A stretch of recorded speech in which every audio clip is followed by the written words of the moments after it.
him last night to see if he was barefoot. Is that still the case? Is he barefoot? Because I know on Facebook somebody posted a picture of these could be his shoes, or is that so he is presumed to be barefoot at this point? What I can say is that his mom says all of his shoes are accounted for at the house. I'm not going to say that he's barefoot. All right. Allegedly! Hello everyone and welcome back to my channel. This is Lady Freedom here coming at you with another raw narrative. Here's a brief disclaimer for tonight's show. Let's watch. That's ignorant!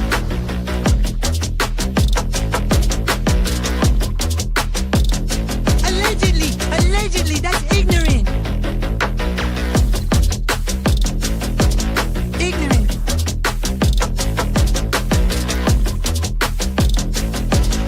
Judgment, Aslı. Oi, you read my thoughts. You've got the shinin. You mean shining? Shh, you wanna get sued? Judgment, Aslı. You just use that shin of yours to call me and I'll come a running. Sorry for what? But don't be reading my mind between 4 and 5. That's Willie's time. Hey, yo, boss. I love him when he does that.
Hello everyone and welcome back to my channel. This is Lady Freedom here coming at you with another raw narrative, and it's so good to see all of you guys today. Hey Jude, good to see Hey Jude and Twists and Turns, also Shadow, SI Officer, Cinderella. So good to see you guys tonight, and thank you so much for being here. Hey Town Chat Cafe, good to see you. So tonight I have a couple of things planned, and I know that we were talking about going over the interview with Lily and Jack's grandma. And then I also made a video for, well, it was the Decker girls, their mother Whitney spoke at their vigil, and she just really told a nice story about the girls, and I wanted to get that out there. So we'll watch that here in the beginning. And it is extremely sad. And I just want to say that I honestly believe that the reason the girls were incredible is because of their mom. That is very apparent. The way that she treated the girls through their divorce, how she was there for them, and the way that she sought out the necessary counseling and things like that is really, really important. So good on her. And it's just a tragedy. It's an absolute tragedy. And I really hope and pray that a lot of the things that Whitney is wishing for will be pushed forward in terms of maybe making some sort of a law, or changing the Amber Alert, when to decide to put that Amber Alert out, because I know that's an important cause. It wouldn't just help one person. I think it would help many, many kids. And I just think the faster we can get that out there, um, and it might teach parents too that you need to communicate. I mean, you have to. Hey, Megan Els, good to see you. So you just have to communicate with the other partner. Another weird thing that kind of, because I'm thinking a lot about hoaxes lately, but Sherry Papini decided to come out and she's now saying she was kidnapped by the guy that had her. Um, so she's now kind of blaming it all on the ex-boyfriend that the one she was with, the one that was doing the hockey stuff. It's gruesome.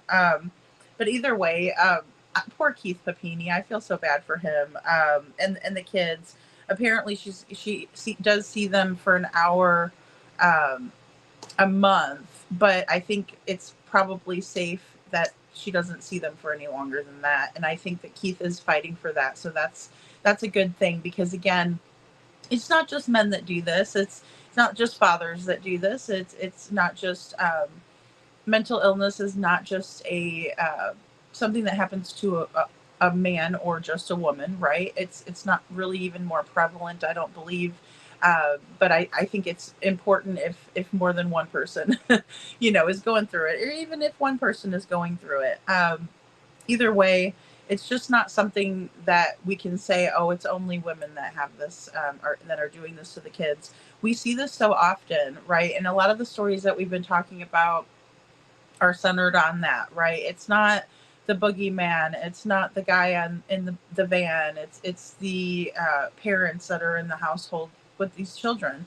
I'm working on something really big too, so stay tuned in Sebastian Rogers' case. And of course, we're going to talk about Sebastian all the time here. So I don't want anybody to think that I'm not working on things for Sebastian. I just think that these stories are so important to get out that, I mean, it's something that really makes me think, why hasn't there been more movement in the Sebastian Rogers case? And a lot of times you'll hear me comparing the way that things are handled, because I do think that the fact that, Rachel Todd was in custody was a big factor in solving where little Claire was, and she made it, right? So, but then we have these beautiful 3 girls who did not. Hey, C. Taylor, good to see you. Happy Saturday. Sorry, I'm a little bit late tonight, guys. Yes, listening to this mom was horribly sad, Megan says.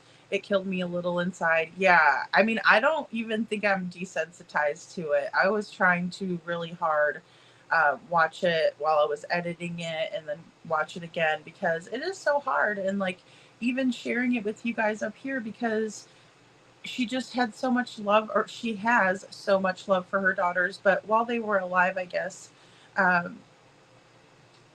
you could just tell that she cared for what they were going through, their feelings, all of that. She was a very present person, and she also really cared about her ex-husband and her ex-husband's feelings. Now, Travis Decker is still wanted for the triple murder of his daughters that are on the screen to your left. There is a number that you can call. Don't approach this guy. He's really dangerous. $20,000 reward was the last I heard, but I have this. U.S. Marshal Service, 1-800-336-0102. Right? And I just hope he does the right thing. And I hope maybe sometime he'll maybe see this, see the, not this, but the vigil.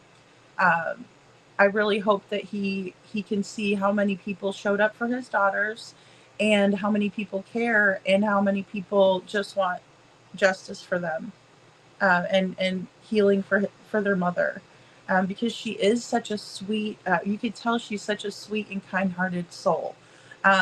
And that is what I see here in this case, is a mom who really did everything she could. She just really couldn't get everything together with her family. Her husband, obviously, was hard to tame, right? And he had a lot of issues with apparently BPD, combat PTSD. So just a lot of things, right? Trauma could have been trauma also on top of trauma, right? Um, so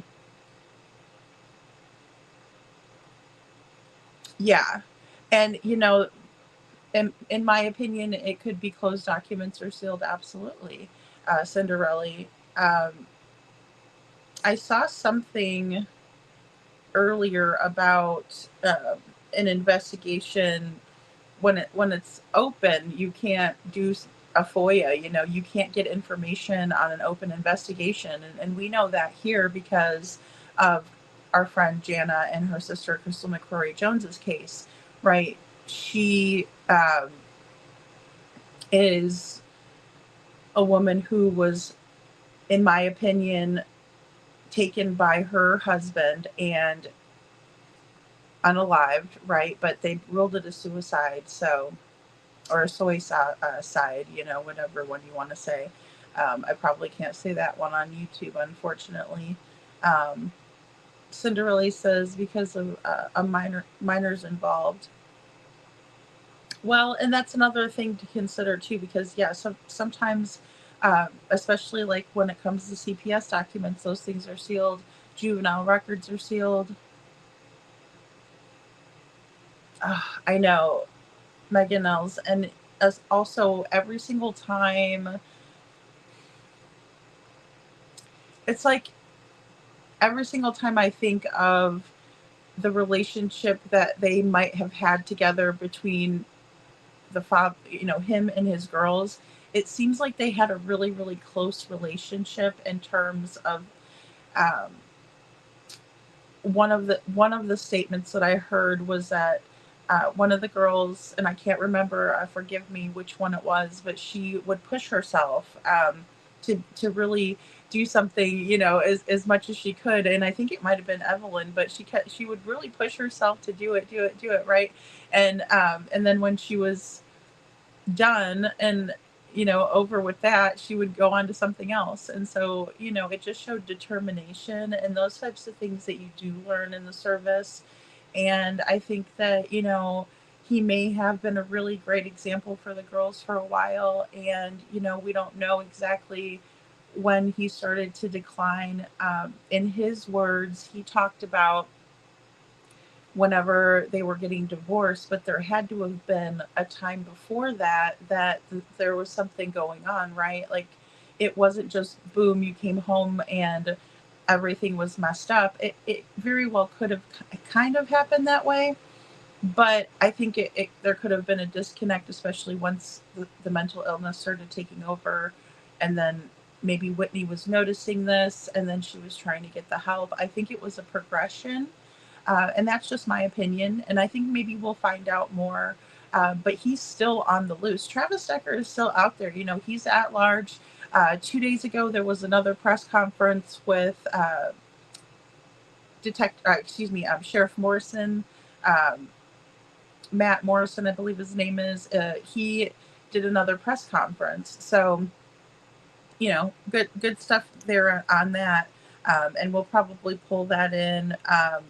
There was also a really great video that I saw about another person who was out there, and basically a long story kind of in a nutshell. He was in the same kind of area in that rugged wilderness, and they ended up finding him in a cabin that was vacant, and someone was like, he just doesn't look like he belongs there, and they called him in and they got him, right? So it's very difficult. If Travis Decker is out there, it's going to be extremely difficult for him to evade law enforcement much longer with the conditions that he is living under. He's going to need to kind of recuperate at some point, or he will end up out there unalived, right?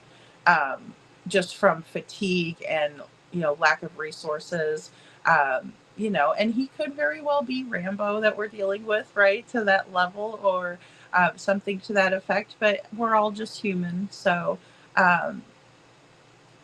he helped create those beautiful babies. How can someone live with themselves after doing what he did, just running and living, knowing what he did? I know, and it had to have been a very intense situation given the circumstances. I agree, Meg, and it's something that is really unfathomable, because he did this, mind you, right when he got the kids back, right? Because he was at court and he's like, look, please don't let my circumstances dictate the time that I have with my girls. And I don't know about you, but hearing a veteran say something like that, in my opinion, it would tug at my heartstrings, right? Because I would feel like, wow, I don't want to take anyone's kids from them, right? And if a mother was pleading with me, I'd feel the same way. That's probably why I'm not a judge. But the judge considered the factors, and he didn't let Travis's circumstances pull on his heartstrings as much as he focused on the best interest of the children in this case. And so on that, I have to applaud Judge Jordan on that. I do, because he really showed the difficult side of justice and how it looks when we have to prioritize whose feelings, whose mental state, whose best interests are at heart. And I think that he did the right thing here. And the minute that Travis got even a little bit of time with these girls alone, he did this awful thing where he zip tied all 3 of his daughters, and then he put bags over their head so they couldn't breathe. And that is ultimately how they succumbed to their passing. And, that I think maybe was the underlying reason why the judge was very adamant about the consistency of where the children were staying, why Travis as a father needed to step up and provide that for the girls, even though he wasn't, or even though he was struggling to do so. I'm not going to say he was just kicking back and acting, and sleeping in his car. Maybe he was, but I'd like to think not. But just the mere fact that the minute that he got a hold of these girls, he did this. That's where I lose like a lot of compassion, right? And I'm like, where is this guy? Where is he? And how do we bring some justice to this? See, Taylor, that's such a great point. I don't think trauma or mental disorders are ever an excuse, but I believe it could be one of the reasons for his tragic decisions. It will never make sense, of course. 3 beautiful lives lost. So well said. Thank you, C. Taylor. And that's what it's all about right there, is that it's not an excuse.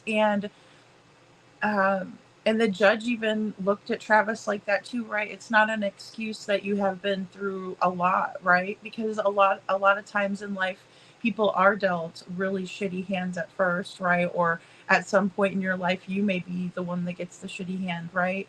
But it's just that, you have to remember that you have to keep going on. And I agree, the 3 beautiful lives lost. I mean, who knows what they could have been.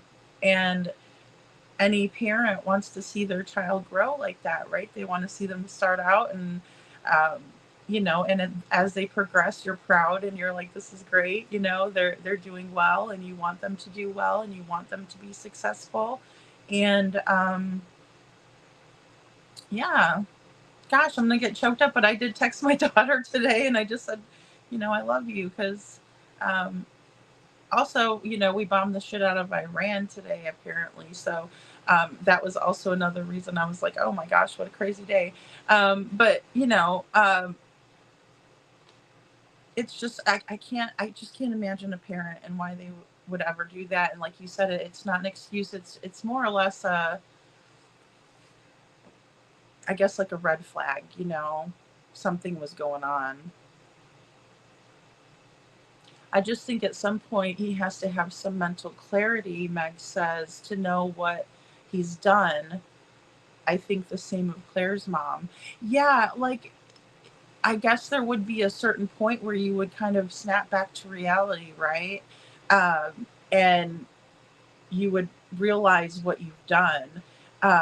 Even those in a fit of rage do that, right? It's like, if you've ever seen anybody rage out like that, you know, they calm down. I mean, it's like, or even a child throwing a tantrum, like they're gonna tire themselves out, right? They're not going to be able to throw, you know, I mean, some kids, I guess some kids are in it for, you know, the long haul, but then again, like at some point you're going to expel all of that energy. That's one reason why you're, you know, because you're holding it in, right? And then you explode. And it's just, it kind of happens, right? Like it's just out there and then you feel better. You know, so it can be a release of some sort too. Cinderella says, I don't blame the death penalty, or excuse me, I don't believe in the death penalty. He needs to be in a cell with those beautiful, yeah, with what he's done to those beautiful girls. Yeah, I agree, Cinderella. And, you know, I don't either. You know, I think it is tougher to live it out. And then, you know, we all know where somebody like that is going to go, right? Because, you know, if you believe in that, you know, you think they're going to end up, you know, burning for it. And you're just like, you know, at that point, things will take care of themselves. You know, God will take care of it. But boy, it's just so tough because it's so painful. And you know, I'll just share this with you guys. This is their mother. Like I said, she's just really like a positive light in this situation. And I just want to say that to her, you know, if she ever saw this or, you know, I just want to say that. I just have a short something to share. Good evening. I thank you all for being here. I really appreciate it. You all look beautiful, and I know that Evie would have loved to ooh and ah over all of your outfits. She would have been amazed by all the color out there and just thought you guys look fantastic. You know that Peyton would have sought each and every one of you out to try to find something to give you a compliment for. She did that for everyone, whether it was in the grocery store or at school or with me, always telling me, oh, you look so beautiful, Mom, I love your earrings, or whatever it was that she could find. I wanted to share a means of connection the girls and I had that I think allowed them to have such warm and open hearts to the community around them. After my divorce, there were a lot of feelings flowing through my house. As you could imagine, me going through a divorce with 3 small, tiny women. Some of the feelings were easier to talk about than others. Through the girls' time with Children's Home Society and some incredible therapists, we discovered the 3 feelings. At night, during their bedtime routine, I would ask them what 3 feelings they felt during that day. No feeling too big or too small, and what was going on when they felt those feelings. For Peyton, she always had more than 3, consistently eager to tell me about every minute of her day. She was always interrupting her sisters to make sure I knew every single one. For Ev, we would talk about her feelings one-on-one, right at bedtime, because she wasn't always ready to share them with her sisters. And for Olivia, we were still working on how to describe all of her feelings, but beyond a shadow of a doubt, one was always happy. Even when I tried to avoid telling my feelings, which is so easy to do as an adult, I feel like, the girls, one of them would always say, wait, Mom, you didn't tell me what yours were, and make sure that I too would tell them what my 3 feelings were. I'm so thankful for the time that I had with the girls, and how the 3 feelings allowed us to connect when the world slowed down, and it really gave me an inside look into their day. I believe doing this with them allowed them to come into the world with open hearts and kindness. I hope that you are all able to do some version of the 3 feelings with your loved ones. Thank you everyone for being here tonight and the outpouring of love that you have shown me and my family over the past few weeks. I truly hope that the legacy of the girls' lives lives in everyone's heart forever. They were incredible.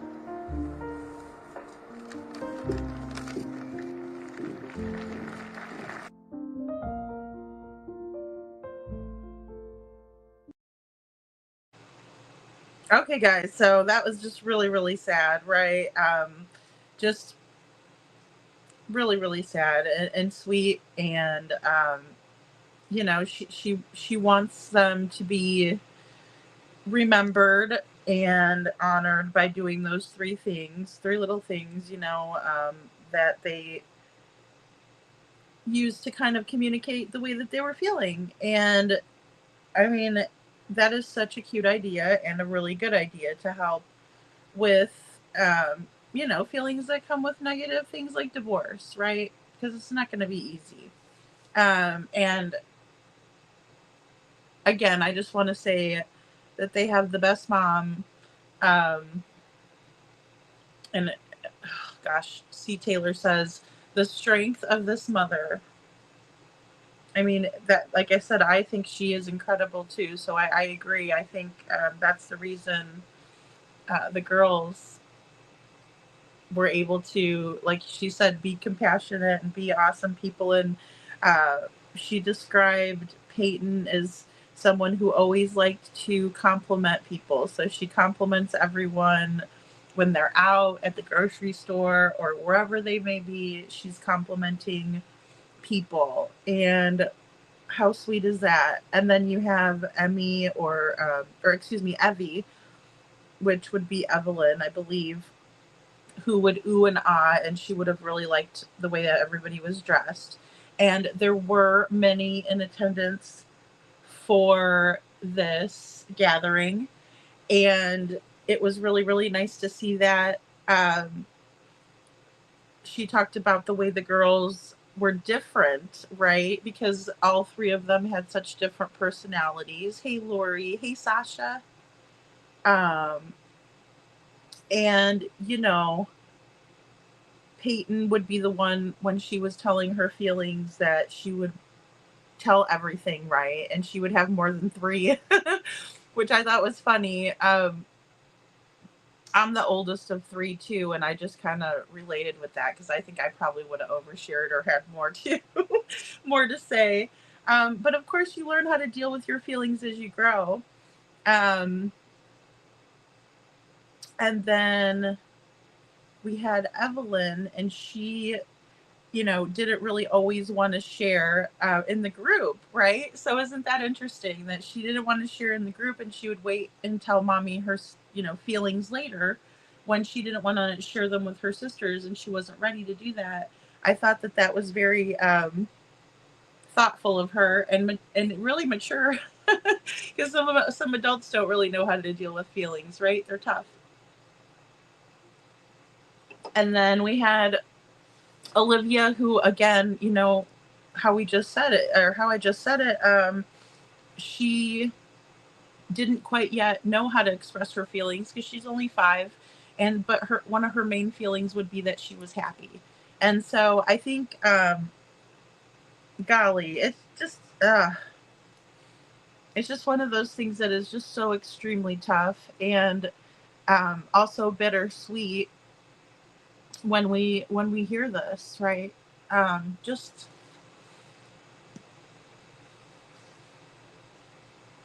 I couldn't be this strong either or positive, Megan Els. I know exactly. I could never be this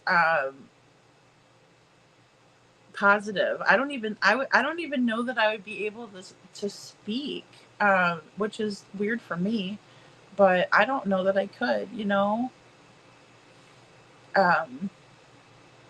Lori says Meg 100. Yeah, I mean, it's just like you really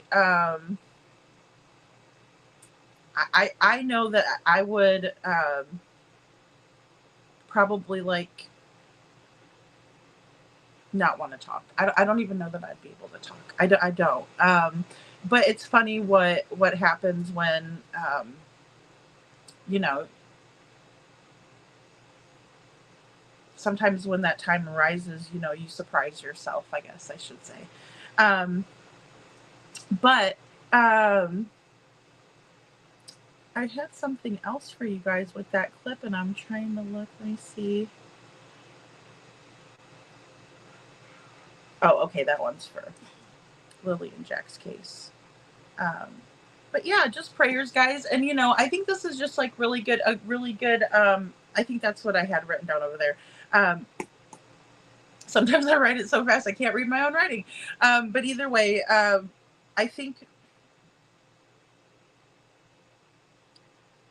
a lot of the times, you know, other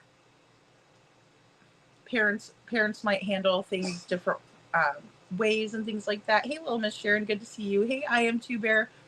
And I think it's always a good thing when other parents can like learn things off of other parents. And, you know, obviously they learn that in counseling, but I think that is such a good practice, maybe just to learn about your kids' day. And it doesn't take long. And it's something like as nice as, I think she said it was a bedtime routine. So you do get to kind of see like a little window into your children's day, you know, and sometimes it could be probably really entertaining to listen to some of the things that they would come up with, you know, and 3 things is, you know, a good number, I think. So, you know, and that's how she wishes that people would honor her kids. And I just think that's really beautiful. I Am Two Bear says she took the perspective of being grateful for the very little time she had them in her life, which is probably not the avenue I would have taken.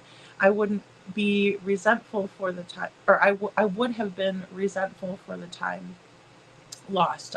I'm petty. Well, and I don't know if that is petty. I don't even know if that's wrong. I don't even think there's a right or wrong way to feel about that, right?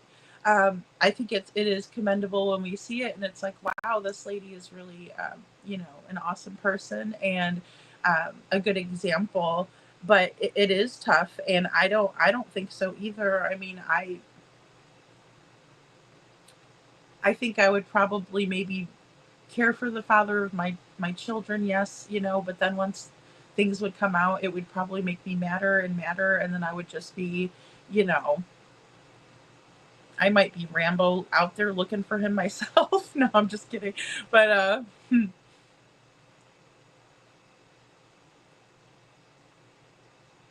well, see, there you go. Sasha, me and Sasha are together on that. I'm not the only one. I couldn't talk. I would be looking for my ex out in the wilderness. Where is he? I'll find him. Go out there with a team. Lori says, I see there was lots of security there. Yeah, there was a lot of security there. There was a lot of people there too. And then where they're located, you know, I don't know. They probably were worried because it is so open. You know, I'd be worried for, and I am worried. I can't lie. I'm worried for Whitney's safety, excuse me, during this time, because we really don't know where he is. And to my knowledge, maybe we don't even know which way he went necessarily. I would have thought that at a certain point they could follow the dog scent. But Sasha says, I would be on the trail driving around the area daily looking for every contact, showing his picture everywhere, hanging flyers on the trail. That's such a great idea, right? Exactly. You know, yes, Sasha, look out for someone in the woods even. And, you know, people appreciate that, especially if they're going out themselves. There was a lot of hikers. One of the clips I watched, the hikers were out there talking about it, right? Because they had them at the entrances and things like that. And then there's also some sort of a lottery, and I'm not sure exactly how it works. So if you guys know, please feel free to let me know. But it's something like where, you know, there's only a certain amount of hikers that get to go out at any given time, and you're in a lottery, and that's how you're chosen. I don't know how that works with like groups of hikers, or I don't know. And there's probably people that do it all the time, so they're, you know, they know a lot about it. But either way, some of those hikers were aware and they were being interviewed and they were like, yeah, we'll just keep our eyes open for anybody that kind of looks out of place. And, it's kind of, I don't know, maybe it would be more exciting for some people. Maybe some people would be like, I wouldn't want to go out there if I knew. But there's a lot of people that seek refuge out in these big national parks and things like that. And we've kind of talked about it here on the show. Hey, Holly S., good to see you.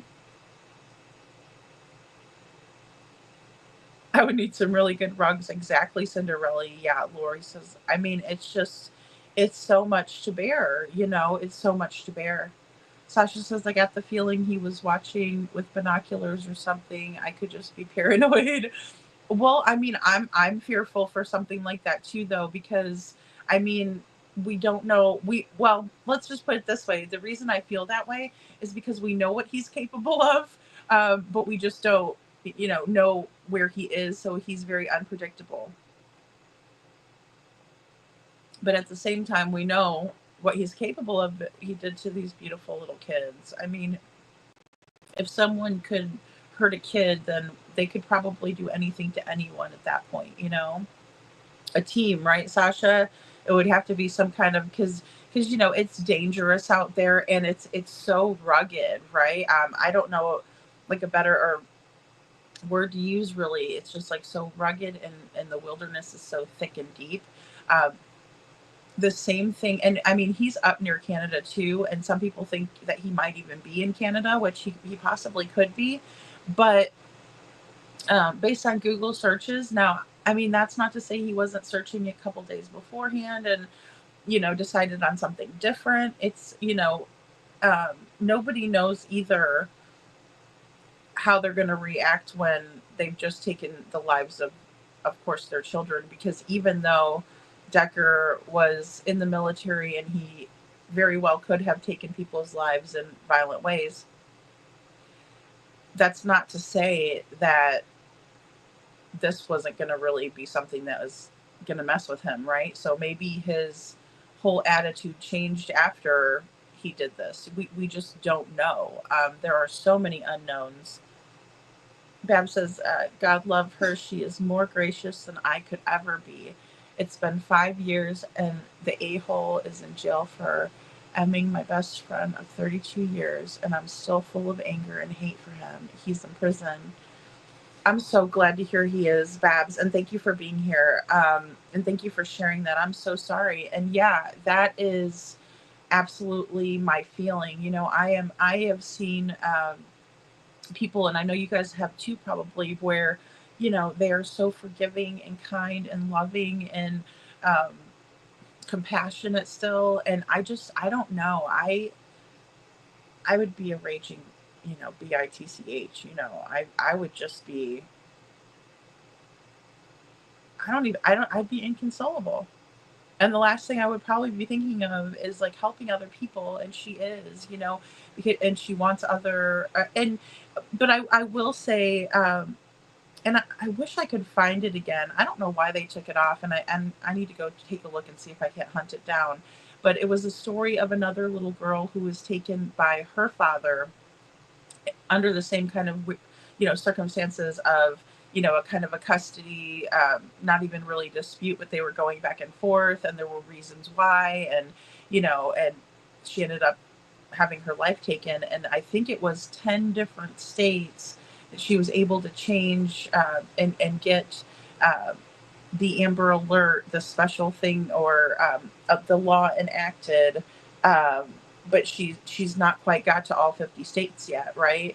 And she's just doing the best that she can, So when you meet another mother like that, even in a really horrible circumstance, you might be surprised how fast you would want to like help them too. And, and especially if you're a good-hearted person. And that's what I think of Whitney Decker. I think she's a wonderful person. And that's who we're dealing with,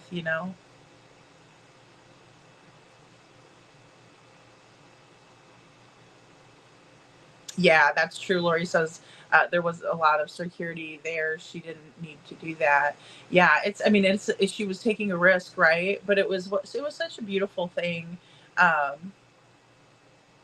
C. Taylor says yes, she probably learned about it in counseling. However, she then practiced it with the girls as part of their daily routine. What a wonderful mom.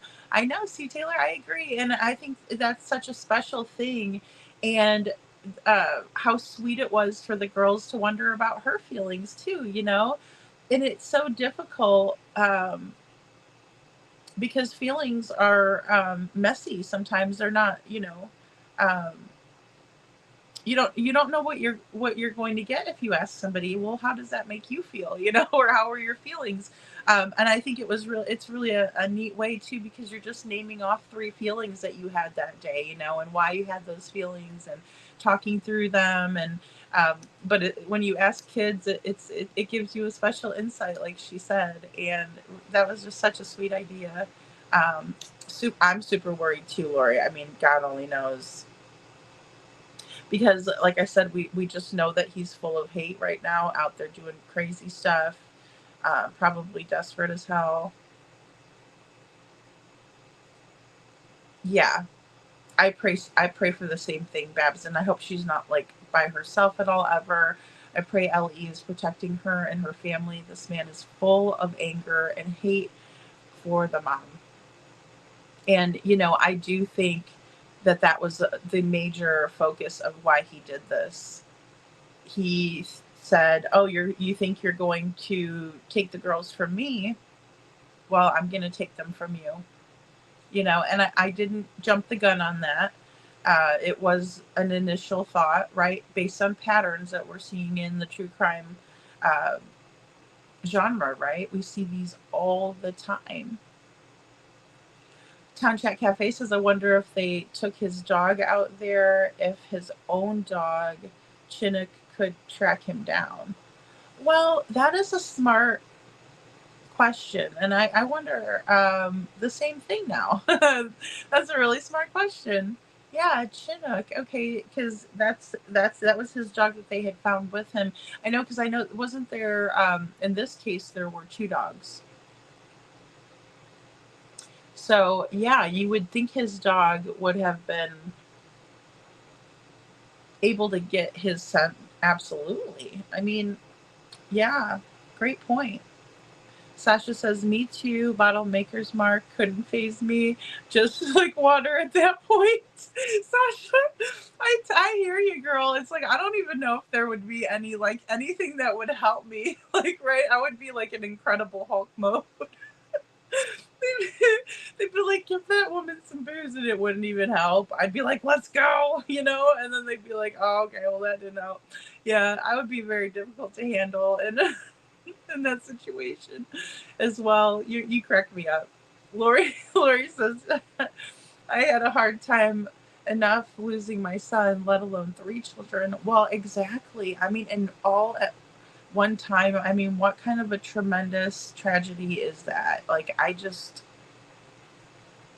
it's something that we weren't even, I don't even think like any of us were ever expecting to hear or ever thought we would hear about.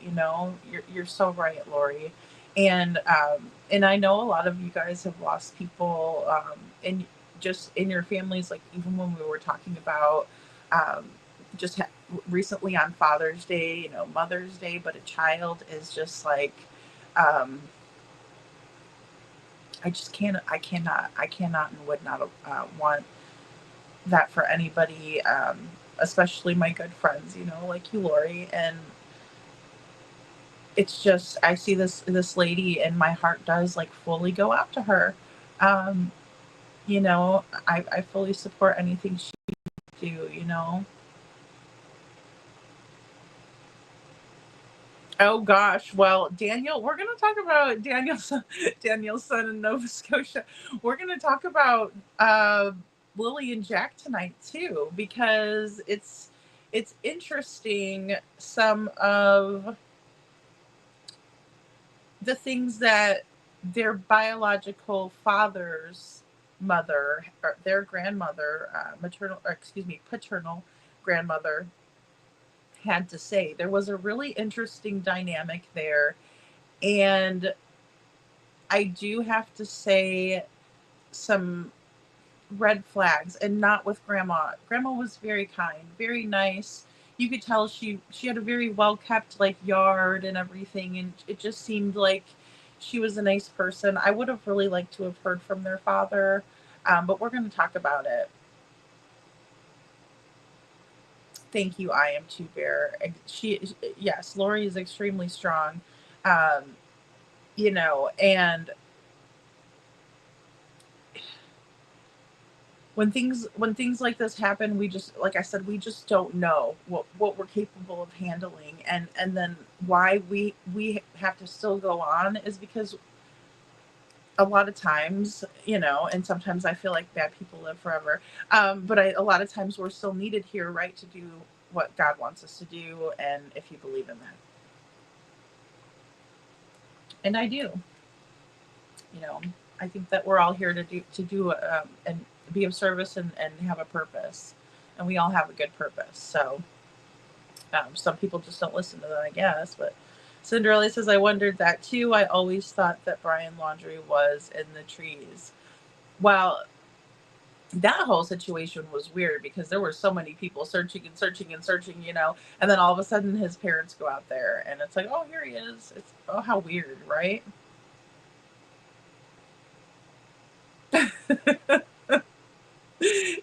Sasha says, if Decker goes to Nova Scotia, I'm gonna be bent. Megan says, I'm with Cinderella, I need to be sedated. Yeah, it's just, you know, well, he took all of her kids. It's like, you know, what does she have to get up in the morning for? You know, I mean, how evil. And that's what was said too by the sheriff, how evil, you know, it's just pure evil what was done.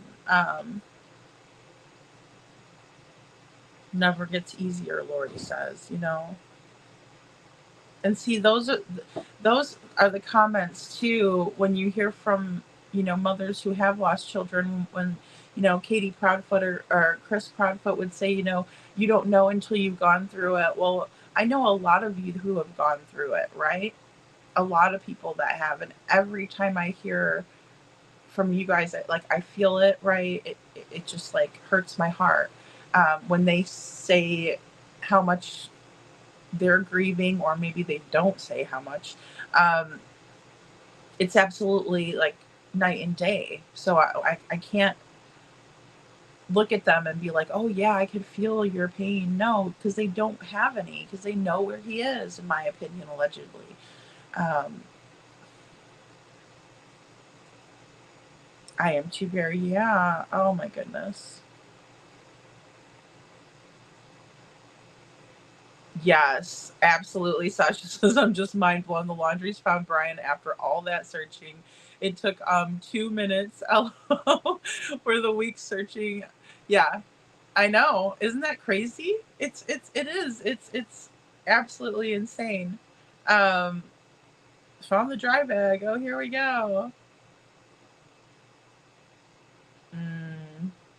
Amen. Megan L says, it's amazing how many people we are seeing lately who are so full of hate and taking it out on their children. Yes, absolutely. Yes, because I don't think that the mental illness aspect is big of a deal. I mean, it's important, but I think in this case, it was more of a revenge type of a situation, more of a like, I'm going to get you, I'm going to show you, I'm going to take control over the situation. You think you're in control, think again. And I believe that's what was happening. Obviously, the last TikTok video says it all, right? She said it into the camera, literally for us. Just because Decker didn't do that doesn't mean he wasn't feeling that way. And again, this is nothing to do with gender.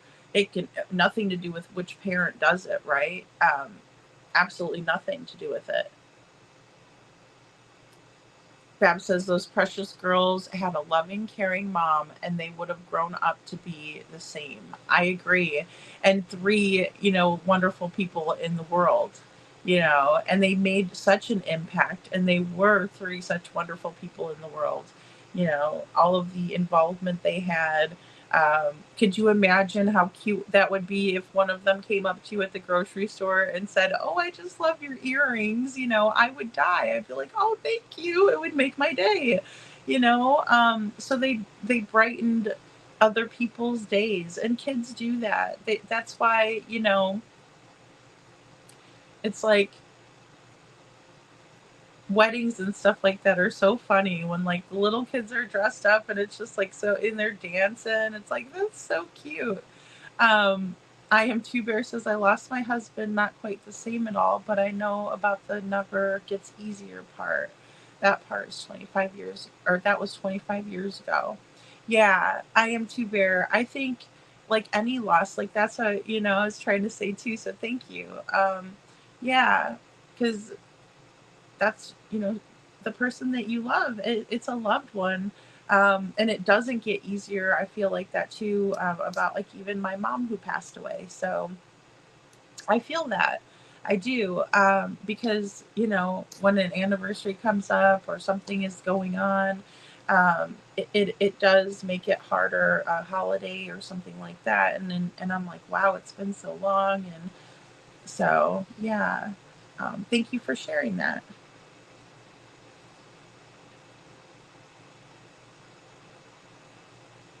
As if the kids are disposable, Babs. Great point. Everyone is desensitized, no remorse, no empathy, no feeling. Yeah, I mean, and how do you disconnect so far from your children, right?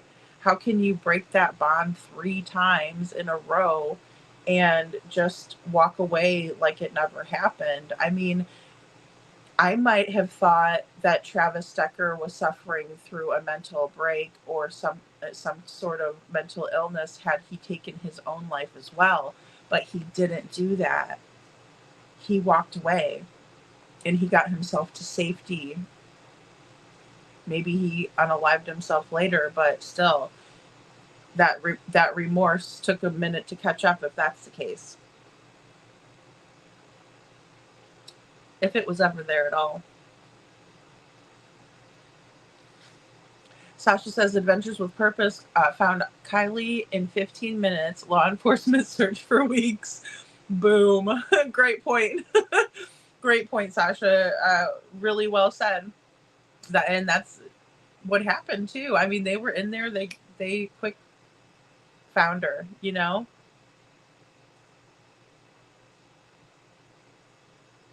Oh, Holly S. Yes, I agree. I agree with that 100%. Exactly why I'm worried for Faith. Yes, and that's what's really concerning, even when we think about Sherry Papini and seeing her kids, and being around them after what she did. And she's not only lying, she didn't only lie back then and she's being truthful now, she's still lying, and it's amazing. And that's what Keith was saying.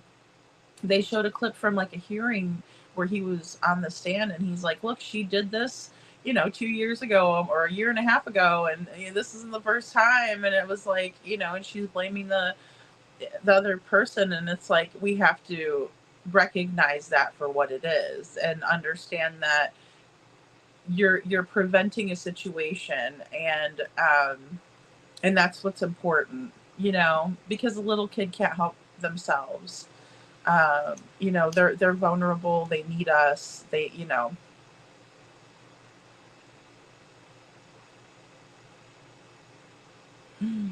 Mm. Oh gosh, Meg says another man in Texas took his 19-year-old daughter and younger son, maybe 7 or so, and unalived them both with a pew pew, and then posted how he sent them back to his Lord and Savior. Wow. And see, that's what Andrea Yates's deal was.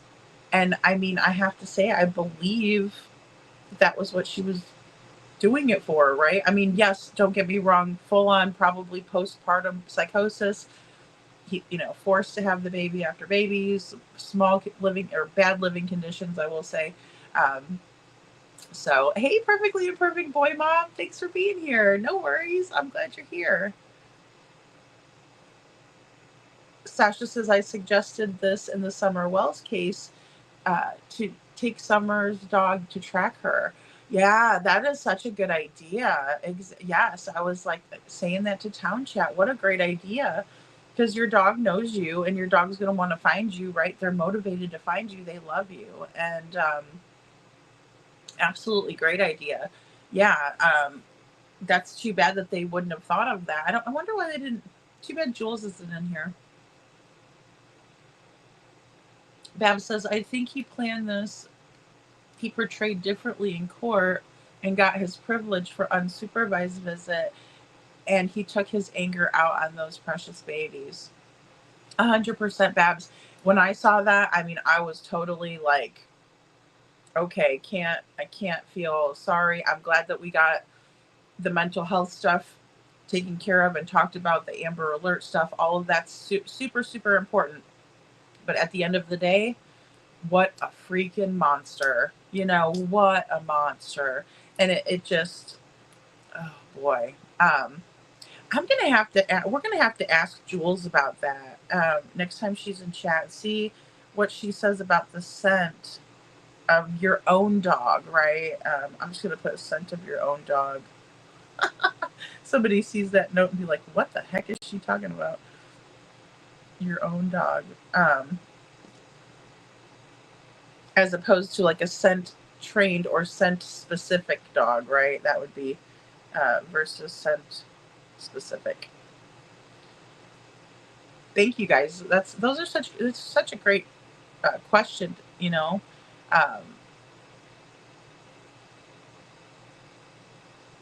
I Am T-Bear says, I survived and raised the kids alone and became capable and stronger than I ever would have otherwise. There are a few silver linings. I love that, I Am T-Bear. That's so good. Sorry, I meant to pop that up on there. That's so good. And that's really, it's so important to focus on that. You know, it's hard to, though. It is so difficult. Once you start seeing those like little lessons and stuff is good. It is really good. Megan L says, because his wife wanted a divorce, then after the post he did himself. Oh, yes. Yeah. Because his wife wanted the divorce, and then after the post he did himself. Well, and wasn't it, what I thought it was said somewhere, and maybe it was in that court hearing, that they were going through a transition where Dad wasn't going to be in the house anymore, and he was talking about himself. Dad wasn't going to be in the house anymore. From Decker's perspective, now she has even more money, and he's broke her and now hiding. She could be in danger eventually. Oh, that is really true, Sasha. That's a great point. Like, he could be wanting to go over and rob her or something like that. Or, you know, yeah, he could be jealous. There's a lot of things there. Great point.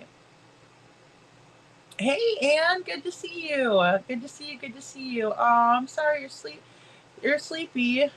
Goodness. I know you had to get up early this morning. I'm glad you're here, though. Thanks for being here. And Megan says, okay, let me try that again. A man in Texas. He says a man in Texas took the life of a 10-year-old daughter, or his 10-year-old daughter and younger son with the pew, then posted on Facebook that, oh, I see. Okay. I thought you were talking about the other one. Okay. See, there's so many similarities in these things. Okay, so he sent them back to their Lord and Savior, so they didn't grow up. Oh my goodness. Oh my gosh. See, and wasn't that Andrea Yates' deal too? Like, didn't she say something like, I wanted to take their lives before they could sin, or you know what I mean? Like, was that his deal, or was it like so they didn't grow up and sin? I mean, that is so sad. And his younger son, I got what you're saying. Bab says he took Whitney's world from her. as he felt she was taking from him. I really, really, really do think that as well. I think that is very true, and it's sad, but I don't think that it was like the BPD even that was causing some of this. I think it was more like you know, are taking my kids, and I'm not going to let you. I'm going to take them out of this world. And oh, how horrible. Okay, in a broken home because his wife wanted a divorce after the post he did himself in. And see, it's such a dangerous time when you're leaving, because they're trying to make you not leave, right? And it's just such a dangerous time. Yes, Lori, thank you. I haven't seen any updates except for the one from yesterday, Perfectly Imperfect Boy Mom, and basically it just said pretty much, well, I mean, they're looking for him and they're trying to track down where he could have been. And the hiker, or the lone hiker that was spotted, I am not sure if that's still who they're looking for, if they're still assuming that that's, Decker or not. I know, I don't know what's wrong with people bad. Yeah, I understand that too. I am too. Bear says I definitely side-eyed her for defending him, though. I just could never. Yeah, no, I hear you. Like that, and that was like a big thing, I'm like that's like she truly loved and cared for this man, right? Trying to get him the help, saying, hey, he was under stress and things like that. But I think it's just like when she did this, I don't know, I guess I could call it a speech, at the vigil, or at the memorial, excuse me. I think she showed that she's just such a caring person, and I think it shows a lot of grace and love, when you can look back and be like, well, I did love this person, and this is the father of my child or children. But I know I wouldn't be giving that much grace. I mean, I'd say, don't let me get a hold of him before you do, is probably the way that I would, it'd just be awful. Hey, little Miss Sharon. Hey. Sasha says, and he may have viewed her as not upset enough. I don't know. Very testy for a while. Why he's on the run. Wow, I couldn't even walk out to my car. I don't know. Yeah, and I mean, trust me. I mean, I am a lot.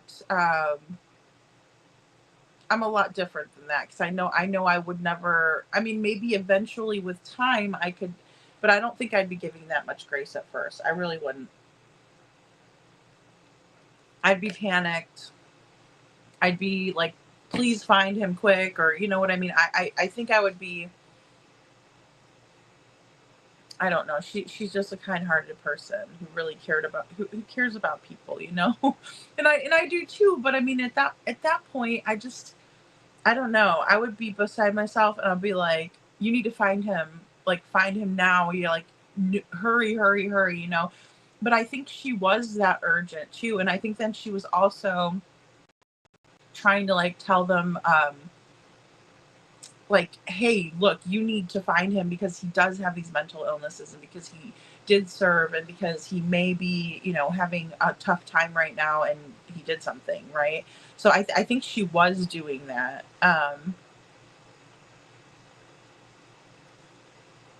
Yeah,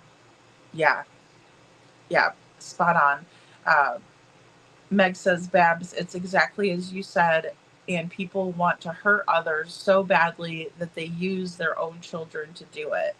Absolutely. Yeah, they'll use the kids as pawns, right? It doesn't matter if the kids are hurt by that. It doesn't matter if the kids are sad or they don't want to hear you guys, things just get so ugly. Um, they really do, unfortunately. Um,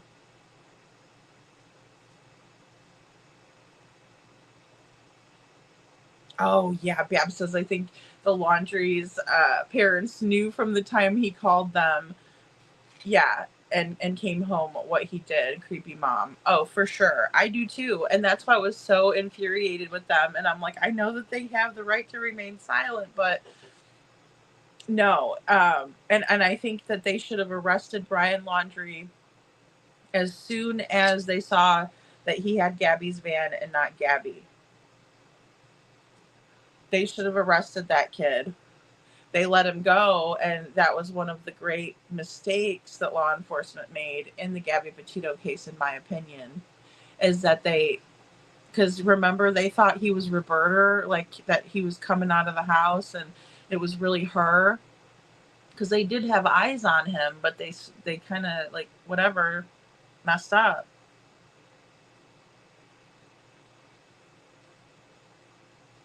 Yeah, perfectly imperfect boy, mom. I'm with you. She says I would struggle with forgiving him. I couldn't take up for him. Yeah, I couldn't either.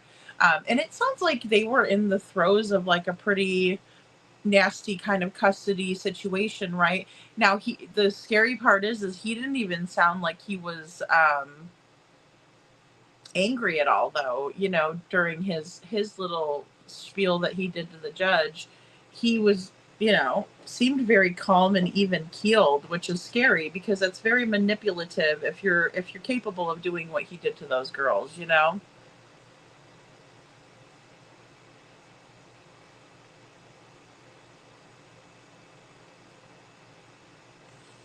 Oh, maybe so. I think her defending him was a play to get him to turn himself in. Uh, that's very possible, Meg, because she was trying to be like, "Hey, we understand where you're coming from." That would be a really smart tactic. I think that you're right. I think he was defending. I think her defending him was a ploy to get him to turn himself in. Well, and I had to say it at the end of the video. I hate to bring him into it, but do the right thing, please. Do the right thing. Oh, Bab says, yes, I agree with Meg. They act like kids are disposable, Lori, and it's the saddest thing ever. It's so very sad.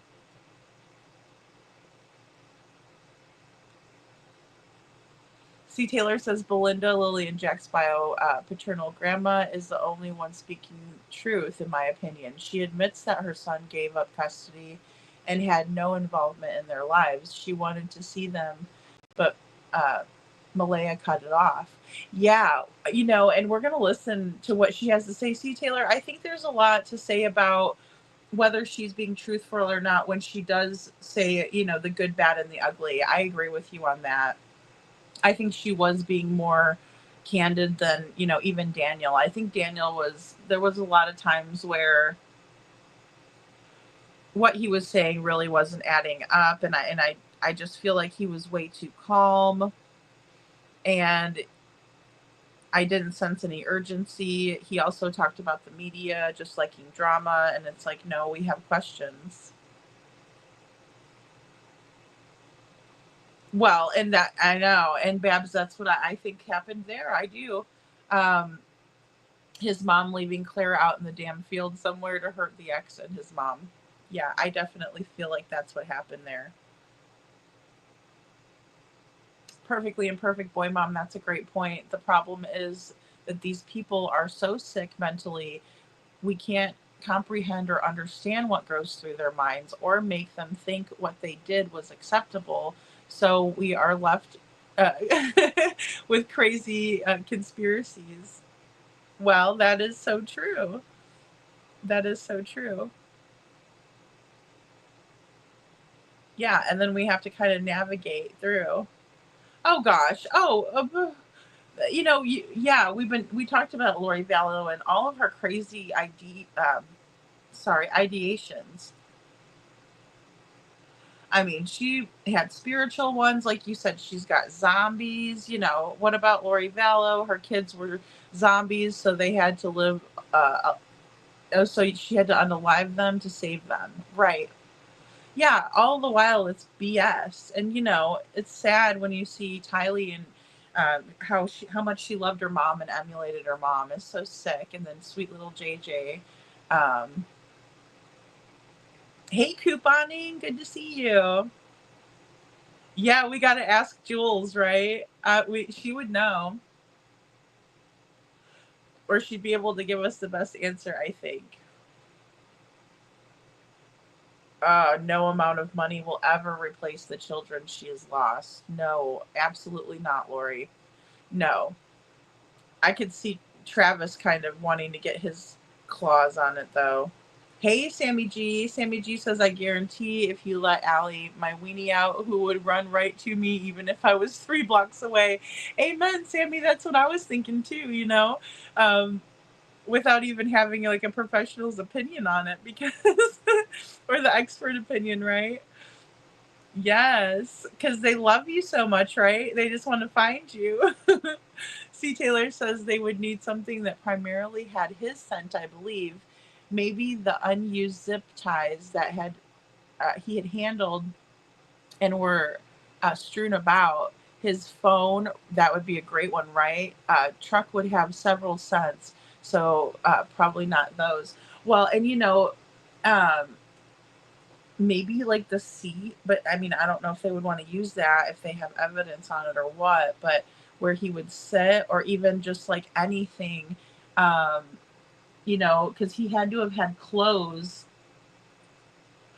He had to have had a blanket of some sort that he used. But that's such a great point. Thank you. See, and that's the little things, Meg. That's the little thing that our sexy sheriff over there. Oh God, that's terrible. But you know, I'm just lighting in the mood. It's Saturday. Had said, right? He said, like, you just got to make one mistake. So somebody noticing that their eggs are missing, you know, and then they call it in, and then boom, he's somewhere in the area and they got him.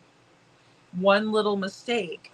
Because how tempting would that be if you're out there with no food and you come up on a farm that has chickens and you're like, oh, I would love to have some eggs. And that one little mistake, because you're desperate, you're tired, you're hungry, you know, you've been out there for weeks and weeks. That's what I'm praying on. Okay, guys, so let's watch this clip with the biological grandmother of Lily and Jack Sullivan. My heart tells me these babies are gone. My heart tells me that. I am the grandmother of Lily and Jack. I am the grandmother on the biological father's side. My son is Cody Sullivan. He's not in jail. He's never been out west. He does not have a criminal record. And right now he's living with me. He has been for 9 months. How did you find out that Lily and Jack were missing? The mom of my grandson called me. We were in town.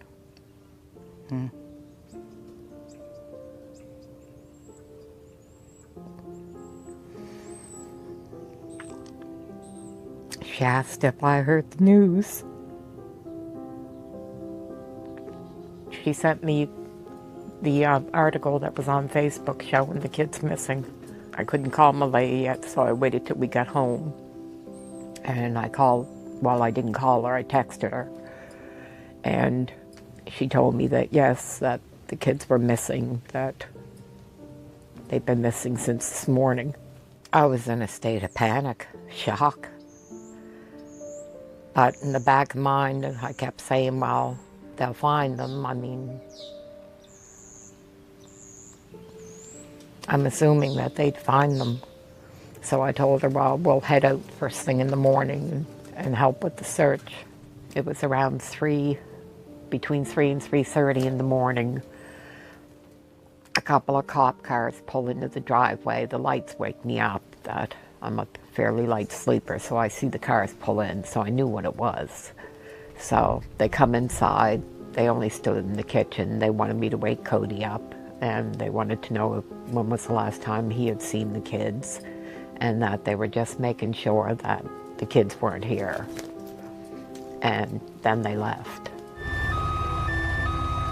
So we showed up Saturday morning, me and my sister, and we met up with my daughter, and we started, well, I asked Malaya, I said, Malaya, I said, you know your kids. Nobody knows their kids like their mom. Where do your kids normally go to play out in the yard? What direction do they usually like to explore? And she said, well, they always play up in the little woods right on the side. I said, well, okay. I said, we'll start from that point and we'll work our way out. We had spoken to a search and rescue, and we weren't allowed on the other side because that's where they were searching at the time. So we just started combing through the woods up through there. We were gone for a couple of hours. I'm yelling for Lily and Jack. We always call Jack Jackie Boy. And yeah, that went on for a few hours, but those woods, I started to feel that I can't see them being in the woods. There's trees everywhere. You literally have to climb over trees, climb under bushes. It is really, really thick.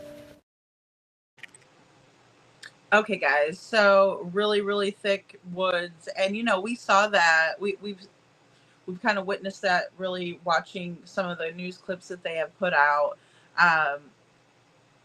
You know, I think this is a sad situation, and I just have to point out from my perspective that, in my opinion, that it seems to me from what Grandma is saying here is that her and her sister and her daughter all met up to go comb through the woods, but the children's father did not, Cody.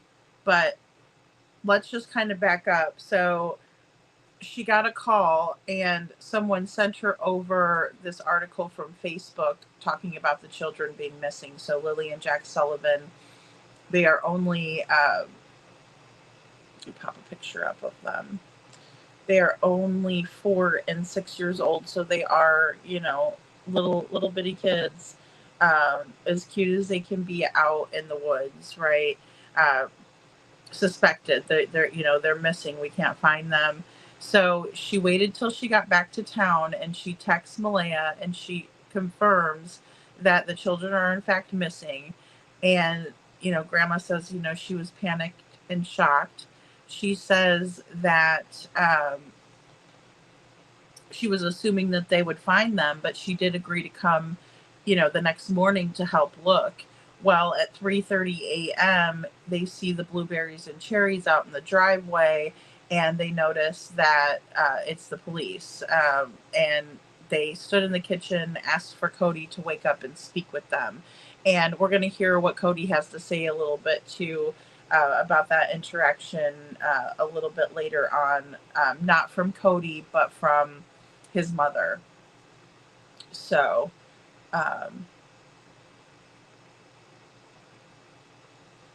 hey, Adam Forever 21, good to see you. Bab says, I don't believe in the missing eggs BS story. Maybe it was true that the egg's missing, but I don't think it was Decker. Oh, okay, that was pertaining to the Decker case. I did not hear about that. Okay. I thought you were talking about the other guy who was in Texas. For some reason, that's kind of how they knew where he was.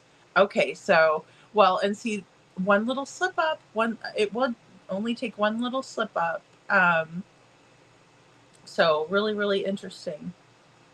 Bab says, Meg, I carry a lot on my mind. I feel guilty a lot about doing something for someone on the side of the road or whatever, but I pray constantly for God to be with them. Yeah, absolutely. Like if I see like a ambulance ride by or something like that, or, you know, drive by an accident, I'm like that too. I just say a prayer. Lori says, I believe that Lily and Jack are alive. I think Mom hid them. That's really interesting. I think that she very well could have at this point, because of the reservation and the way that she was so secretive. It seems that the relationship between Daniel and Maleha was fractured, right? And that she was looking for a way out, according to some of the sources lately. Bab says, I honestly don't know what to think at this point. If the kids were still alive, why would Maleha keep up the facade and have the searchers, etc.? Well, and it would be really hard, right, for everybody to keep their mouths shut who knows that they're being hidden, is one thing for me, I will say. Good night, Anne. Thank you for being here.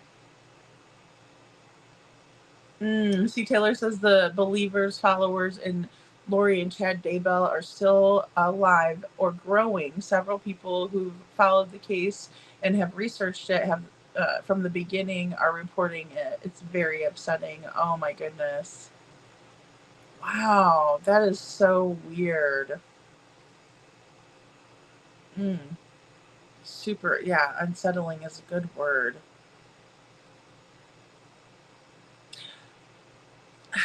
Exactly, Babs. And, that's why I don't even fault Grandma for being, less than optimistic here, right? I think she's just being realistic and God love her for it. Babs says, no, babies 4 and 6 are going, no babies 4 and 6 are going to be able to traverse those woods at all. No, they wouldn't be. It would be so dangerous. Totally 6. Lori says, Babs, who even knows anymore? It's also messed up. I just feel in my heart they are alive. Yeah, and they very well could be. I can't give up hope yet because of some of the circumstances. But the tribe, I don't know really what their kind of ways are. I'd be curious to know more about that. And that has been a curious aspect of the case. And I wouldn't want to, disparage anybody or knock anyone's beliefs or religion or anything like that. I'm just saying I think it would be interesting to know what lengths that they go to for each other, I guess.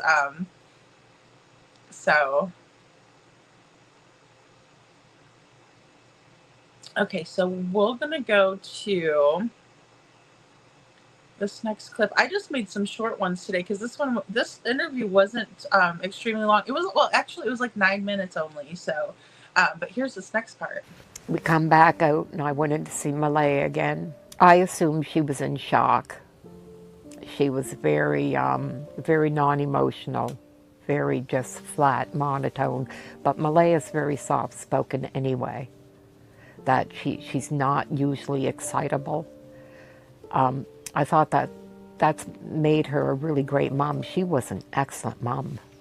She never raised her voice at the kids. That it was always, now Lily, what did Mommy say? And I used to think, now if anybody's meant to be a mom, it was her. A part of me still feels that. Why only a part of you still feels that? What do you mean?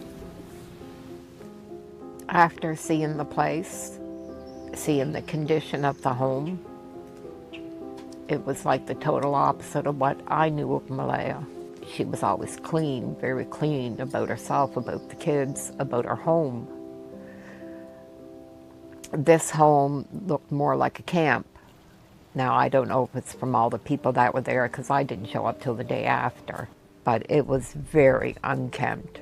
I was pretty surprised.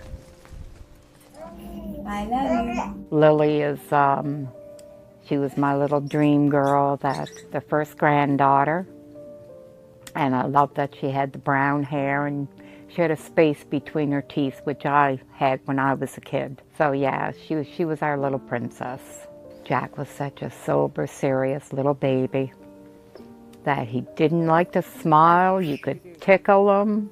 And he would look at you ever so serious, like he was really studying you. And so how long were your son and Maleha together? 3.5 years, I think it was, yeah.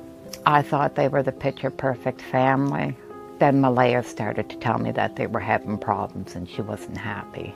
She told me that she wasn't happy and she thinks she's going to leave. And I told her that we supported whatever she decides, that one good parent is way better than two broken ones. And then how did that change your relationship with Lily and Jack? I thought it was going to change, but it didn't. Yeah, it didn't change. Malaya, she was a sweetheart. Anytime we wanted to see the kids, she'd come by for a visit. She'd bring them by all the time. It was actually really, really good. So when was the last time you saw the children? A year and a half, almost, really. It's about a year and 9 months. How did you deal with that? Really, to be honest, maybe I didn't deal good enough with it. I looked at the fact that when her and my son separated, my son walked away. He chose to walk away, that she wanted sole custody of the kids. So she petitioned the courts for sole custody, and when she did that, he said he was done. Okay, guys, so when Malaya petitioned the courts for sole custody, he said that he was done. Cody was not interested in any, further dealings with Malaya, according to what his mother's saying here. So, hey, Lolo, good to see you. Aw, thank you so much, Lori. Thank you.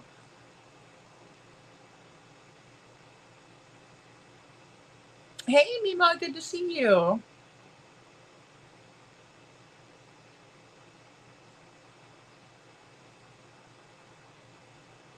Okay, sorry, guys. I'm going to go back up here. Okay, here we go.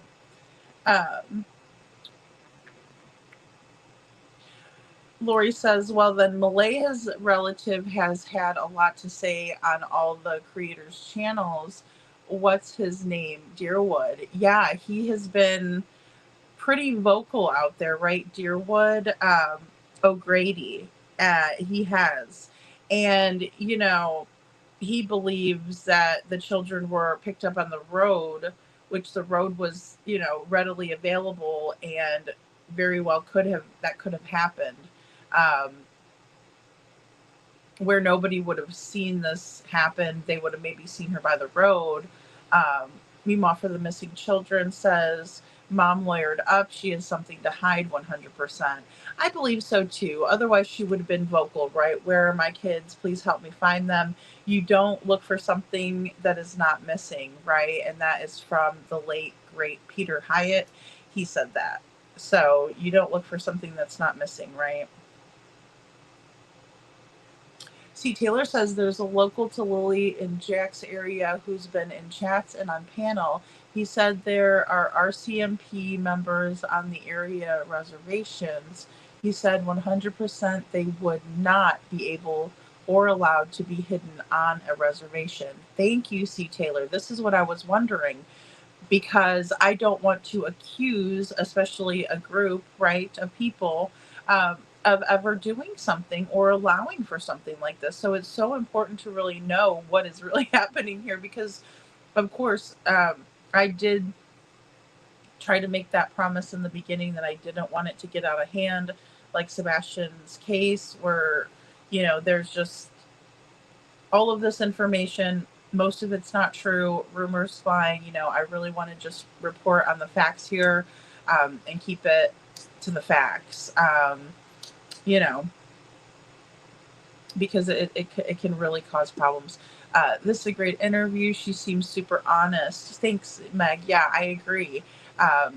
And I'm kind of shocked about how she speaks of the mom. Yeah, I am too. I mean, she's really, again, saying like the good, bad, and the ugly about people, right? Because she says that when she did encounter Malaya, that she seemed to have been in shock, right? So she's assuming that she's in shock, that Malaya's tone was very flat and monotone, but she is soft-spoken, right? She did say that there was no emotion that she could see. That's how she described it. She said, but Malaya is not excitable. And that's one of the things that she said made her a really great mom, right? Is that she never raised her voice at the kids. She wasn't excitable. It's not like, one little thing would set her off or anything like that. She was very even keeled, according to what is being said here.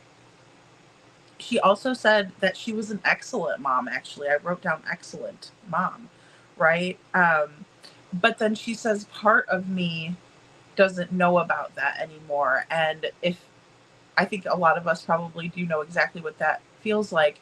You think you know someone, and then there's just this little shift in your way of thinking. All of a sudden you think, oh, okay. Or this isn't the same person that I used to know, right?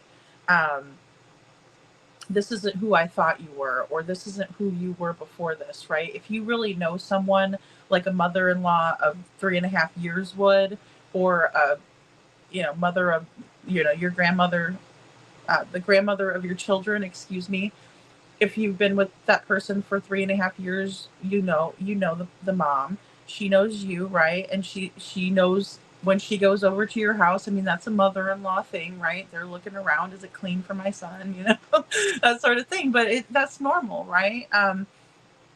They're going to do that kind of stuff. They're going to look, and some of them will pick on you. But either way, she says, when I went over to the house, the condition of the house was really off-putting to me because Malaya's always been clean.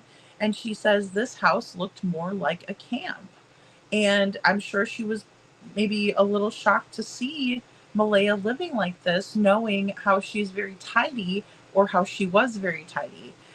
It would be very concerning to me if I saw this negative shift, if I was her.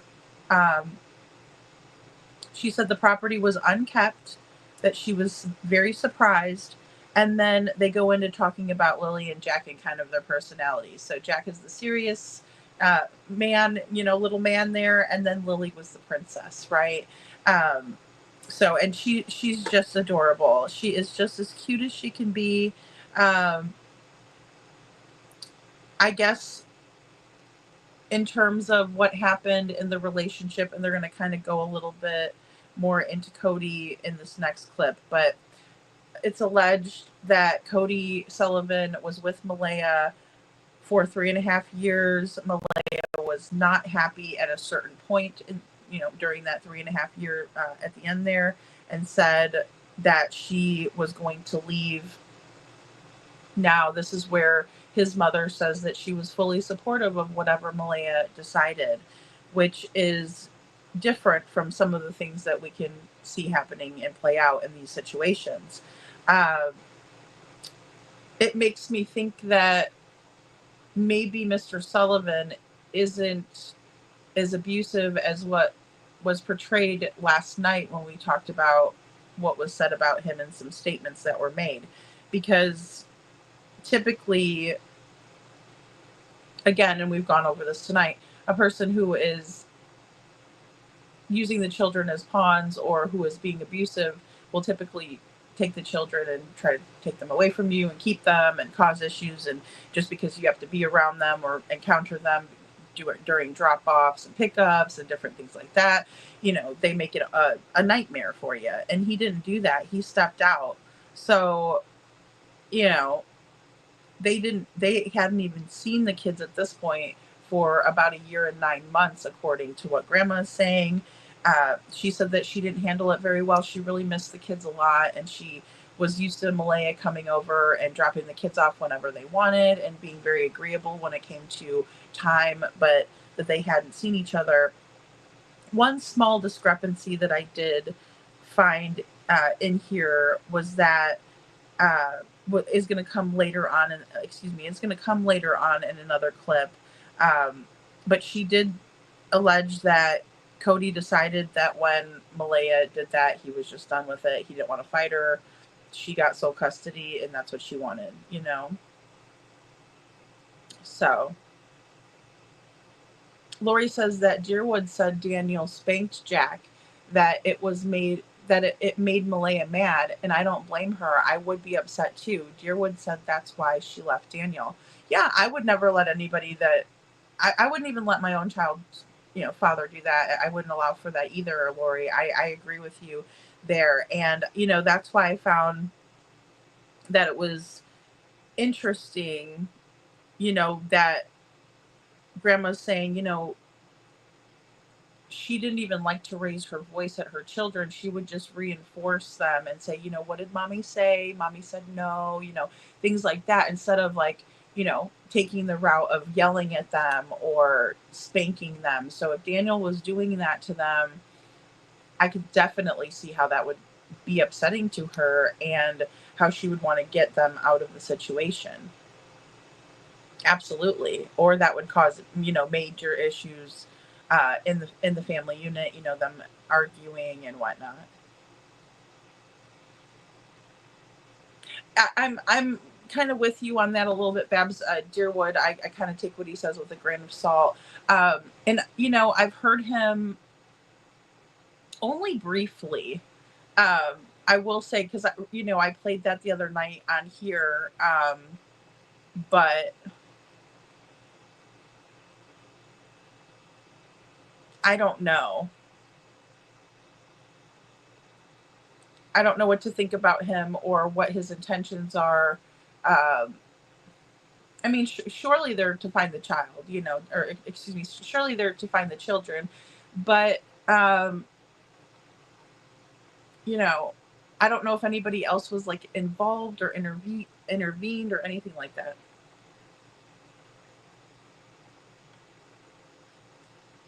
Bab says, I believe her. Malaya was probably a great mom at one time until she got involved with Daniel. I think that is the catalyst to their disappearance, in my opinion. Yeah, Babs, I can definitely see that. And, it's because of, Lori says yes too. I mean, because of, possibly differences in parenting styles and, whether that goes into abuse or not, we don't know. Now, again, when it comes to whether there was domestic violence in the relationship and whether, there's some possible PTSD from it that Malaya deals with still, that I would be a little bit hesitant to believe either way as well, but that's what's being alleged. Bab says, in my opinion, Daniel is the one who was a tyrant, intolerable, and couldn't tolerate the kids anymore. Well, and that's a strong possibility. He is definitely throwing Malaya under the bus. I mean, definitely.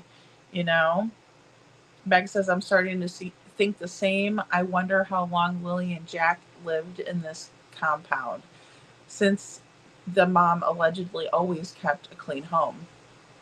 And that was one thing that you could tell that grandma was shocked about. I mean, she was really like, I wasn't expecting that, I was assuming she was going to be in shock, and that she was, and the way that she was acting did show that she may have been. But the fact that the house was unkept and that's not like her, those are things that are super important, and that we were talking about too, just identifying things before that we could prevent, and, kind of picking up on that and being like, is everything okay? Because usually your house is clean and it's not now, right? Not to say that bad people are, untidy people or whatever, but it's the shift in a negative direction, because clean is always better. It's a better feeling, right? When things are cluttered and stuff, you could really feel anxious, and that can cause some anxiety. But when things are clean and people have a spot for everything and it looks nice, it feels better, I Am Tuber says, I'm not sure. I saw Lily scream during Jack's birthday song. Nope, I definitely would have raised my voice, just saying. I Am Tuber. What's funny is no one reprimanded little Lily until it was like one of the grandmas, it sounded like, to me. I think that's what I perceived. But I agree. Now, Daniel was looking over at Lily like he wanted to say something. I will say that much from what I can recall. But I agree. I would have said something. And, that's just, maybe I'm bossy, but I would have said, Lily, hold on, honey. Or, I know you're excited, but hold on, or something like that. But nobody said anything. But really quickly after, whoever said it was like, Lily, she calmed down. So it wasn't like she was out of control. And the minute that they told her something, she was obeying them. I mean, I think it was on maybe the second, if I'm recalling it correctly, it was, maybe the second Lily, but still it's not like they were like, they had to like remove her from the situation, or she was just excited. But I agree, it was disruptive. And, and then you also just have to teach kids when they're little like that like when you're in public, there's a certain way. And, if they can't help it, it's one thing. But the fact that Lily understood right away when she was told makes me think that she could help it and she was okay. She's just excited and, whatever, you're expelling energy. There's nothing wrong with it, but be mindful of others, all that. Lori says that Deerwood said Daniel spanked. Oh, I read that one. Sorry, Lori. But yeah, I mean, I'm concerned with that. I'm concerned with the fact that two people have been talking about spankings, right? Because the other guy was like, well, it depends on what you think is, and we talked about a little bit yesterday, like what's a pop on the butt, right? If it's a pop on the butt or hit their hand, right? But I still don't agree with it. I think it's just like better ways of dealing with it. And also, what's so bad that a 4 and a 6-year-old do, that you would have to take that route? Can you not figure out a better way with them? And they're little, and little kids are so easy. Like, they're just, I don't know. I think they're way easier than like, say, like a preteen and a teenagers, right? Like when they're little, there's just so much that you have control over them because they're little and they require care and they need you, right? So I mean, they're vulnerable, they need you, and it's like, a teenager, they're gonna be like feeling they're, thinking they're big and like, I'll just leave then, But like little kids, they don't really have that in them. They may say, I'm gonna run away, but they don't. They don't go far. So that's kind of my thing with a little kid. What justifies a pop on the butt? I guess that's what I would want to know. My biggest question to any of the people that were saying, it's okay for Daniel to do that, I would say, but what is the reason that he's popping him on the butt for? Like, what are they doing? Are they doing something dangerous? Is he going to stick his finger in a light socket? Maybe a pop on the butt, but still, what's that going to teach him, right? Because if you're not around, finger can go back in the light socket and it's not going to matter, right? Because you're not there to pop them, and they're going to do what they're going to do. So, I mean, popping them, it makes no sense. Logically, to me, it's not nonsensical to pop the kids now. I understand that's an old-fashioned way and things like that, but I think we've realized that kind of creates other situations long-term and trauma, and depending on how severe it is. I mean, are you going to be unalived by a pop on the butt? No. Are you going to be scarred for life from a pop on the butt? No. But is it necessary? Also, no. C. Taylor says Durwood and Darren agreed with spanking the children, though. Thanks, C. Taylor. You're on the same page as me. He always says he believes in that himself. Or he says he also believes that in that himself. And he did say that. He absolutely did say that. And that's where I was like, okay, that has to be accurate. And also it was said that Malaya didn't appreciate it and she didn't like it. And, honestly, I would leave somebody for that. I mean, you're hurting my kids, or you're doing it's the same thing when Nina left for Chris Proudfoot, right? She was like, I don't like you being mean to my kids. I don't like you saying, Nina didn't even like Chris saying things that were hurting their feelings. I mean, because why do you hurt their little feelings? You're a grown adult, If Daniel was doing that, allegedly, he's not right, and I would leave him for it too. And I would applaud Malaya for being strong, and even though she just had a baby and everything else, don't let them do that. You know, Bab says, I've known parents to be great until they get involved with someone and they become neglectful and influenced.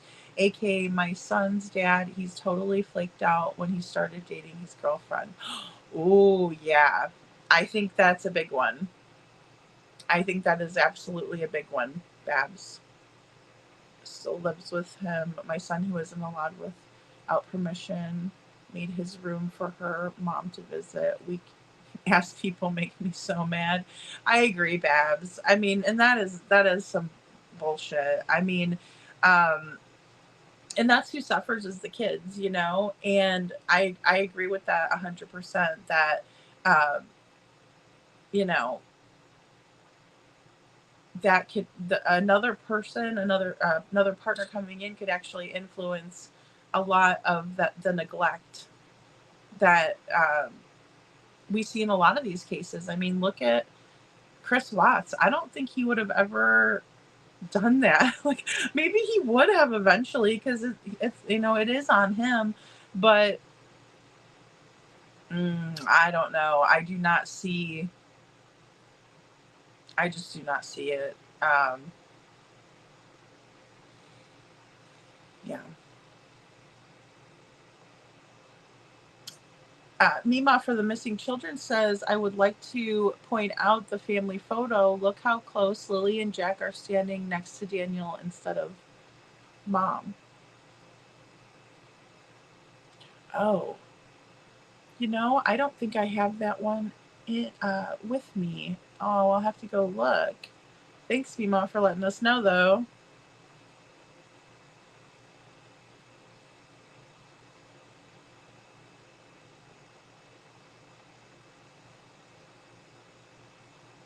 Oh, true. Babs, if those babies got lost in the woods, do you not think Lily would have been screaming for help, screaming mommy? I know, and she has a set of lungs on her, doesn't she? She could really get with it. And, you know, I think that she would have, you know, I think she would have, and she would have wanted to protect her little brother, you know, as an older sister to a younger brother who's 2 years younger. That's how I would always feel over my brother. Even though he was a boy, I would always feel like I had to protect him, especially when we were little. Now, when he got bigger than me, then I was, of course, not his protector anymore. But yeah, if you picked on my brother on the bus, you know, I wasn't going to let you pick on my little brother on the bus. Like, you know, so I bet you Lily was like that too. And she probably looked after him on the bus and she made sure that he was, you know, that nobody messed with him. And I think she would, if they went out together, she would feel that, right? She'd have that feeling like, I got to take care of Jack because he's my little brother. I had to quickly step away for a minute. So if you replied to this, sorry. So was the door open when they found the truck and the dog? Oh, thanks, Town Chat. Yeah, so I believe that the dog was around the campsite and the car was closed up is my best, you know, to the best of my knowledge. That's how it was found. But I don't know, guys, if I'm wrong, let me know in chat.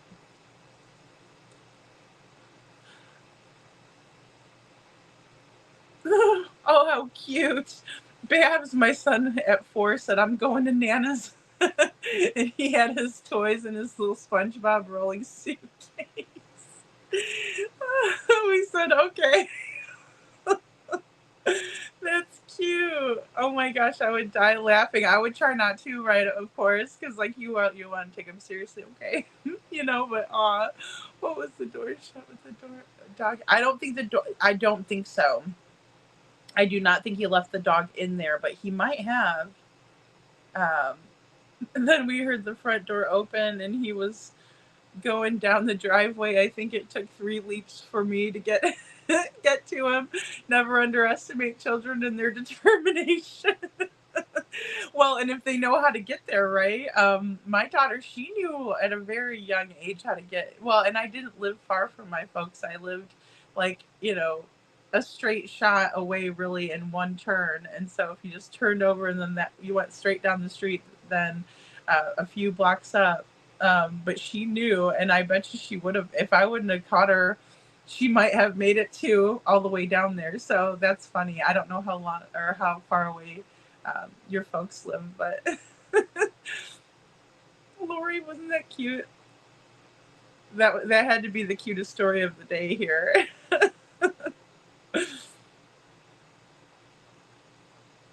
That's funny.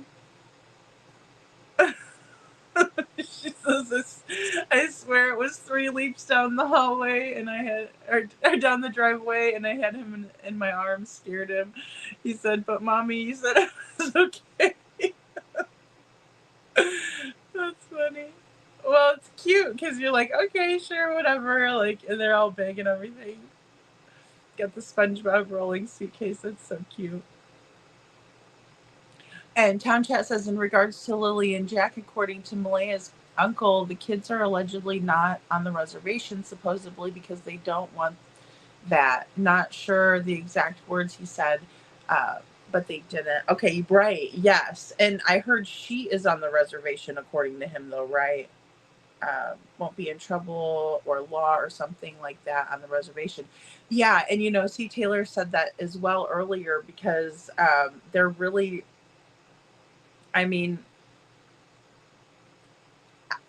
according to what we were talking about earlier, they wouldn't be okay with the kids being there hidden, right? They wouldn't do that. That's not part of kind of what they're about. But you never know when you're dealing with different people, right? I mean, it's not bad to ask, but no, I don't think that's the case. Babs, that's interesting. Babs says, I think Lily was the adult in the house watching over Jack and feeding him and protecting him, even at her young age. Yeah, I can see that. Excuse me, I can see that definitely. And I don't know kind of what gives me those vibes, but I get what you're saying. Because it's not like there was anything in particular that was said during like an interview or anything. Well, that I can recall. I know there's a lot of information that's come out. But it just seems to me that no, that isn't really something that anybody in the house was really interested in, was like waking up early and getting kids fed and making sure. I mean, something was amiss there. And also we're going to hear, and I'll just play this really quick too. It's only a 2.5 minute clip, but this is going to give us some more insight into Cody Sullivan. But let's listen. Were you ever formally questioned? Yes. So then it's about a month after Lily and Jack are last seen that they come and formally question you. So it's about 3 weeks. They question Cody for 1.5 hours in the vehicle, and then they question me for 2 hours in the vehicle. How did that feel to you? I didn't mind. I mean, to me, I expected I'm the grandmother, so it wasn't a surprise to me. I'm assuming the sooner they do all that, I wish they would have done it sooner, that the sooner they can move on.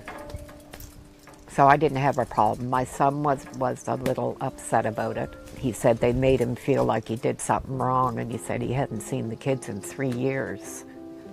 So he was a little upset about it, that he said that they really come at him hard. They wanted to know what her favorite color was, and he said, they were babies when I seen them last. He said, she was just learning what she wanted to figure out to eat. I don't know what her color is. So yeah, he was pretty upset. Have they ever talked to him again since then? A couple of days ago, they had contact, and they told him that they weren't looking his way anymore, that everything was fine. And have they ever given you any information? No, it's always the same thing. Which is what? They've got everybody on it. They are looking at all avenues. They can't divulge any information that could compromise their investigation. It's the exact same words. Why are you so sure they're not in the woods? I have children. I have grandchildren. And I see what kids are like through the woods. There's no reason for any child to wander deep into the woods. There's just not. I think somebody hurt these kids.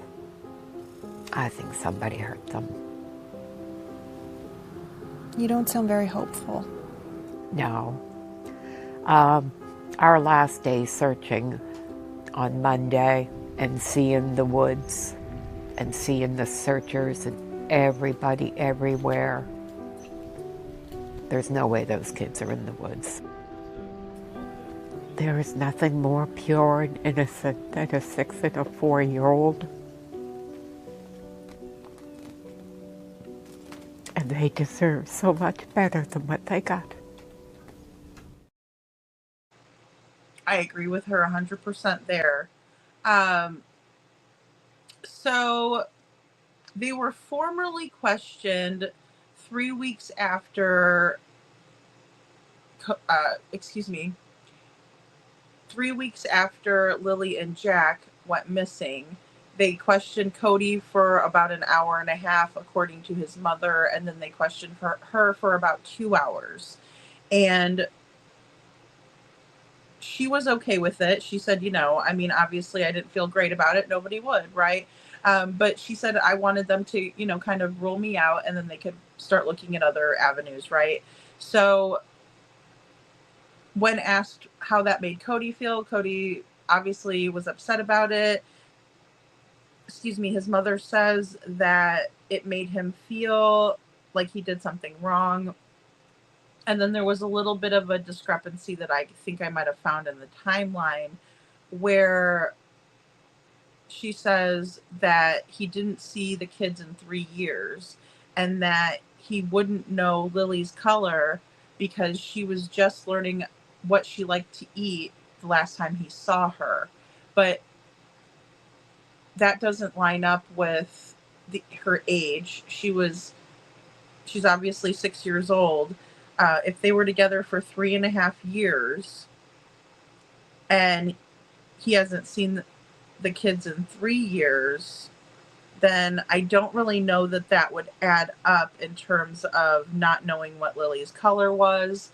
And then also his mother wanted us to believe that it was a kind of a free situation all the way up until a year and 9 months ago.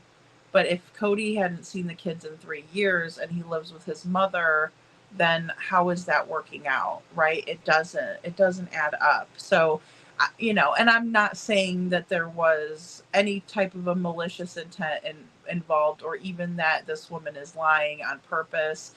I think that it was just kind of something where she was trying to stick up for her son, even though he's in the wrong. I mean, in my opinion, you don't just give up the kids, right? At least you should send them a birthday card, know their favorite stuff, make them feel special, right? Because it really, again, at the end of the day, it's not how Cody feels. It's not how Malaya feels. It's about what Lily and Jack feel and how it's affecting them that they're not getting attention from their father, right? Even though their mother shouldn't maybe have asked for full custody, maybe she should have,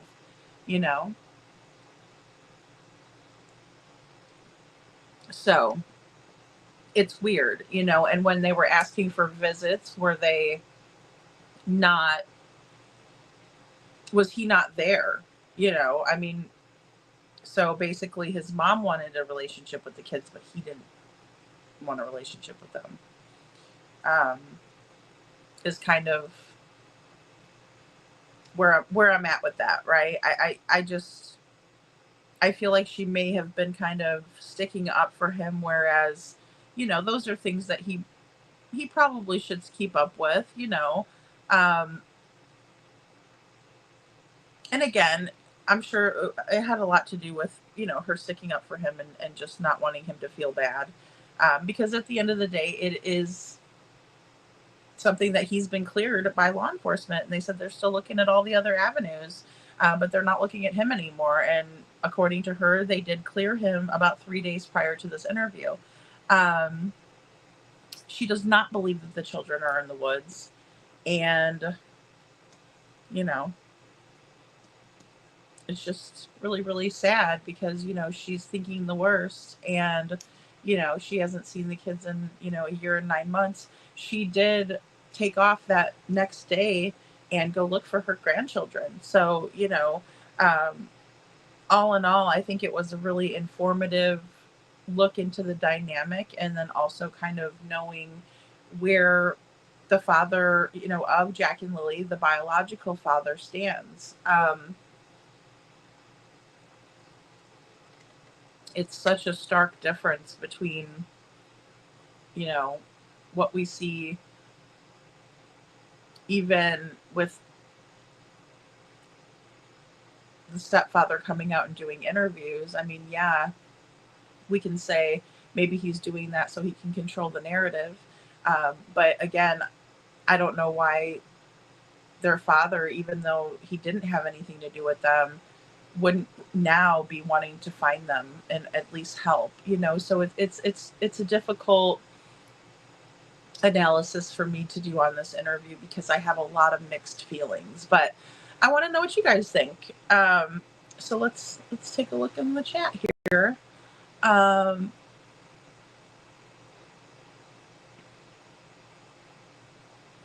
chat, I saw that before I played the... Oh, here we go. I saw before you played the clip. Or excuse me, before I played the clip, rather, that you had said something here. Okay, I just was wondering, since from what I understand, they didn't find Travis's bloody handprint on the truck. I was just wondering if the dog was involved with what caused Travis to have a bloody hand. Oh, I gotcha. Yeah, I heard that it was an animal. Some animal blood was found. I don't know how true that is. But there was allegedly blood on the tailgate. That's what made me think there were another adult there fighting with Travis. I'm still on the fence about this. I just can't see him doing this to his girls and leaving his dog and truck. I just want to believe he was fighting for his girls' lives and someone was after him. Yeah, I wish I could. I wish that was the case. I really wish it was. I just don't think so. I don't think there was others involved, or they wouldn't be so quick, right, to blame him for kidnapping and, unaliving his daughters. But I appreciate your comment, Town Chat, and who knows? There are a lot of unknowns. I will say that too. Town Chat says in regards to Malea's uncle, she is not on the particular reservation, but she might be on another one and still not sure where the kids are at just yet, but they were not kidnapped. She put them in a car at the end of the driveway early in the morning to someone or to somebody, not sure if they were family or a friend. Yeah, exactly. That's what they're alleging. That's what this family member, the cousin, is alleging. Yeah, I heard that too, Lori says, and I did too. Well, that's what I heard he said. And as a matter of fact, we played it right here on the show, just the audio. So...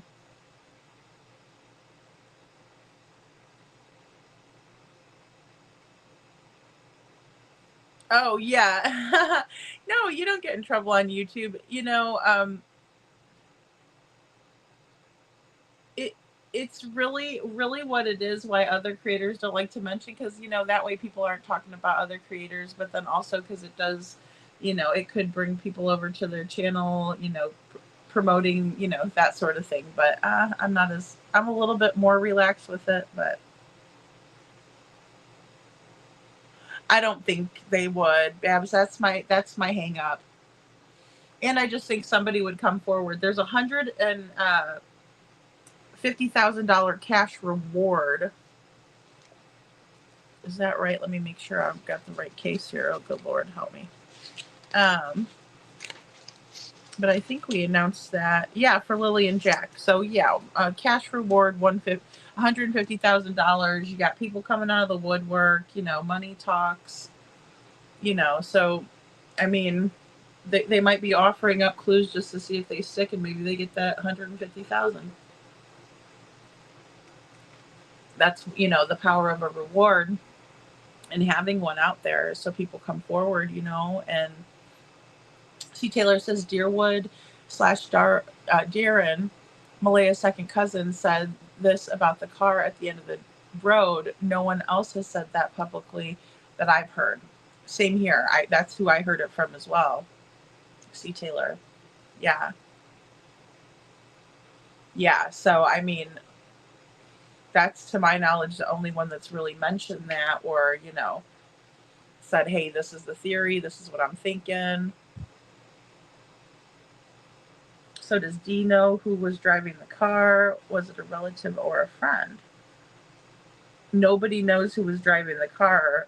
And I don't even know. Did we get a description on the car even? I don't think so. Thanks, Mima, for the missing, says Cody has only lived there for 9 months. Yeah, and she said that in the beginning of the interview. But I think it's weird that, because I mean, I'm here to tell you, if someone, you know, wanted sole custody and then my kids were over at my mom's house, I'd be over there visiting too, you know? So that's what's, it's like he didn't want nothing to do with them, I guess, is what she did say. Like, at all. So she was still visiting with the kids, but he wasn't.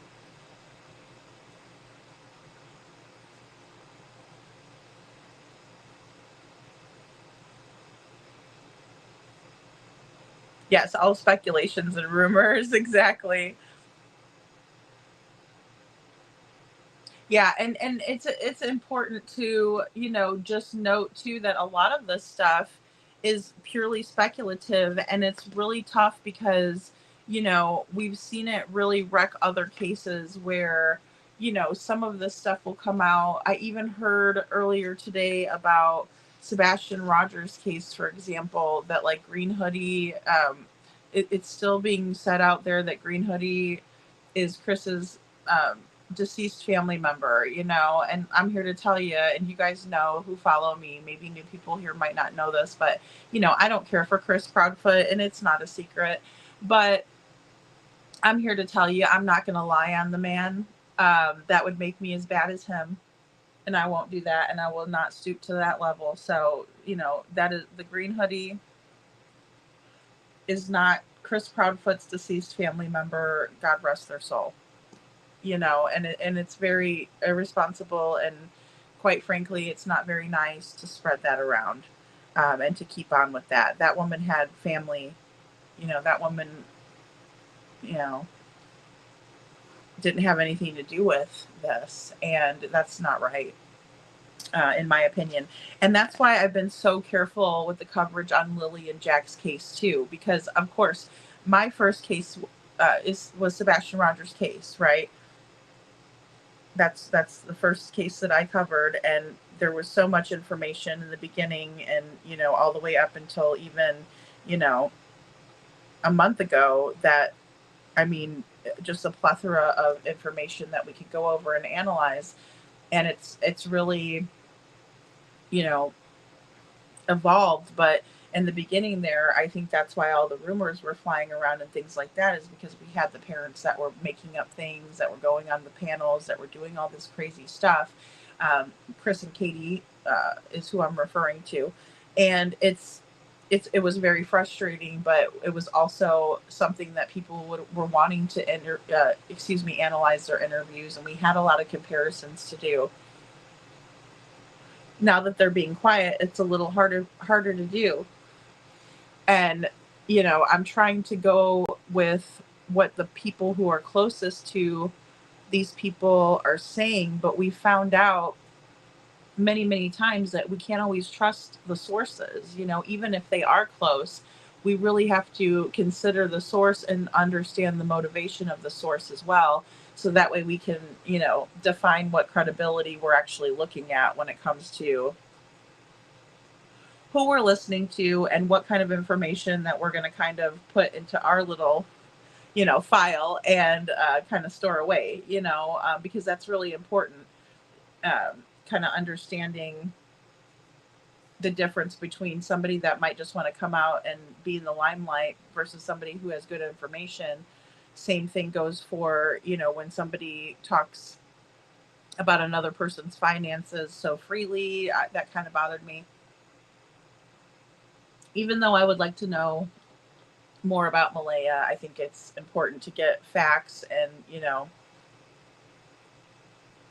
I don't know. It's tough. Bab says, I've dealt with reservations and they are guarded and don't like outsiders, but no reservation would risk their privileges, right, and security to hide 2 kids. That's what I'm thinking too, and especially now that this reward has come out, I don't think that there would be people that would be willing, and especially with the publicity that has surrounded Jack and Lily's case, I don't know that people would be willing to risk their own selves doing this, right? Lori says, yeah. I mean, but you never know. You just never know. Yeah, and we don't know what this uncle is even do. We don't know what his motivations are. That's what I'm confused about. And then also, if you know that much about what happened, how come you can't say, who picked the kids up or who was it or anything? And we haven't heard much of anything from the people that were there that morning in terms of Daniel's family as well,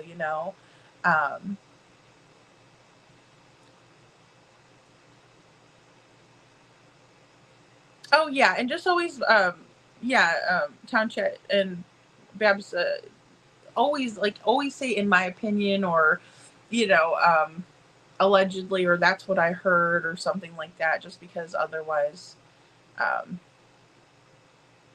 it could be misconstrued.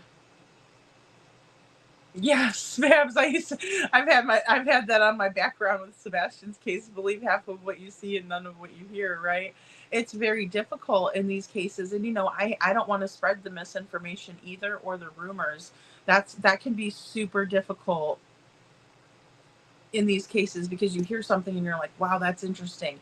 You're like, I want to talk about that, but then you're not really sure. Just like this domestic violence aspect and the spanking of the kids.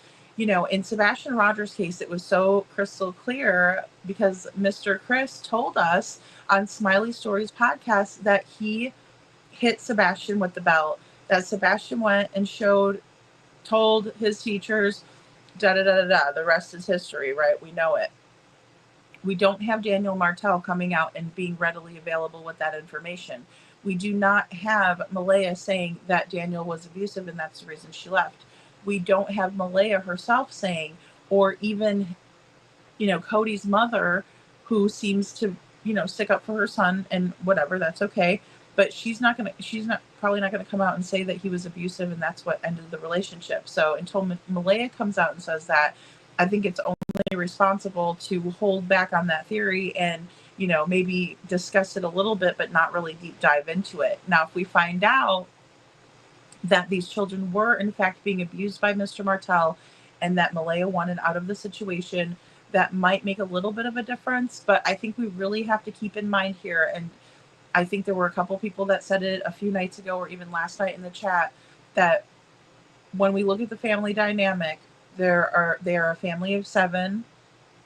Daniel has 2 children from a previous relationship, and Malaya has 2 children from a previous relationship, and then they have 1 child in common.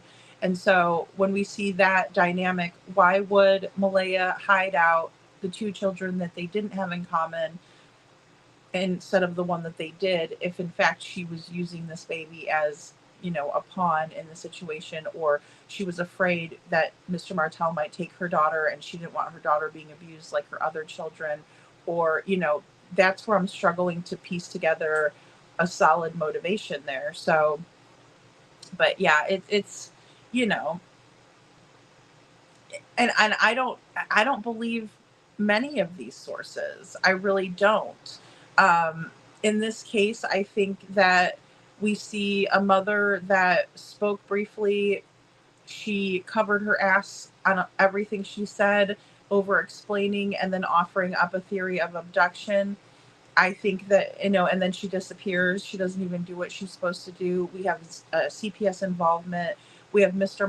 Martel coming out, the stepfather, her partner, coming out and saying that, she knows more. She's hiding out. She's on the run. He hasn't seen his daughter. He's trying to get set up visits. It's a whole mess right now. and Lily and Jack are still missing, you know? And so it's, you know, one of those things where it's just it's a bad situation. It's a bad situation, and I think the more that we, you know, examine what's going on, really, we're going to find truth and answers. But I'm very hesitant. And that's a big reason that I didn't play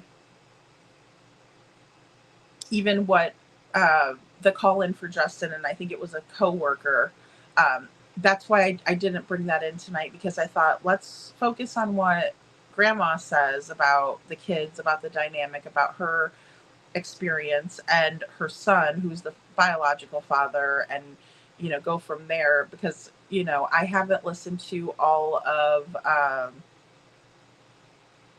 always say his name wrong, Deerwood O'Grady, which is the cousin, right? Second cousin that you were talking about earlier. I've only listened to like a small portion, and we played it here, of that interview. And so for me to decipher it without going over it, you know, is tough. So the Lolo says there's another channel that calls Deerwood Bewitched. Oh Lord. Oh my goodness. He's really something. And, you know, I mean, like I said, the timing of him coming out, I would have to double check it, but it's awfully close to the $150,000 cash reward that was put out and offered. So I'm wondering if Deerwood is, again, someone who might just be coming out of the woodwork and trying to offer up theories and information, seeing if maybe he can get his hands on some of that money. I'm not going to discount that. Just, you know, allegedly, in my opinion, of course. And I Am Two Bear says Deerwood seems to have a lot of info I could care less about, and I don't care if CPS has Meadow or if she runs.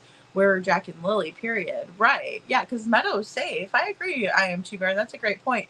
And also, I do think that he gives out a lot of personal information that really isn't relevant, right? And I agree with that as well. And so that's kind of why I was like, well, let's play what he thinks happened, right? Because there could be some validity. We don't know how close they actually were. But he does swear up and down that he thinks that, you know, they're out there and someone took them, and, you know, stuff like that. So, you know, and I do think the grandma is real and sincere. I do, Babs. I do.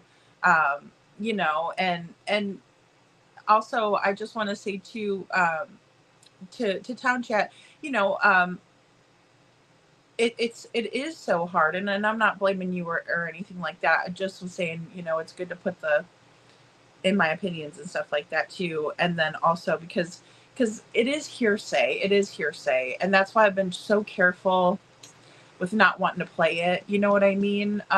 Because I don't know what to think of this guy, and I don't really know I don't know what his motivations are. You know, he could say all day, well, I'm here to find Jack and Lily, but like, I don't know if he's for real or not. To be really honest with you, I don't. And I don't know whether he should be considered a credible source or someone that we should take with a grain of salt. And I'm almost like right kind of in the middle, where it's like I'm considering what he's saying, but I'm not really gonna you know, put all my eggs in that basket and say, yes, he's correct, you know, or anything like that.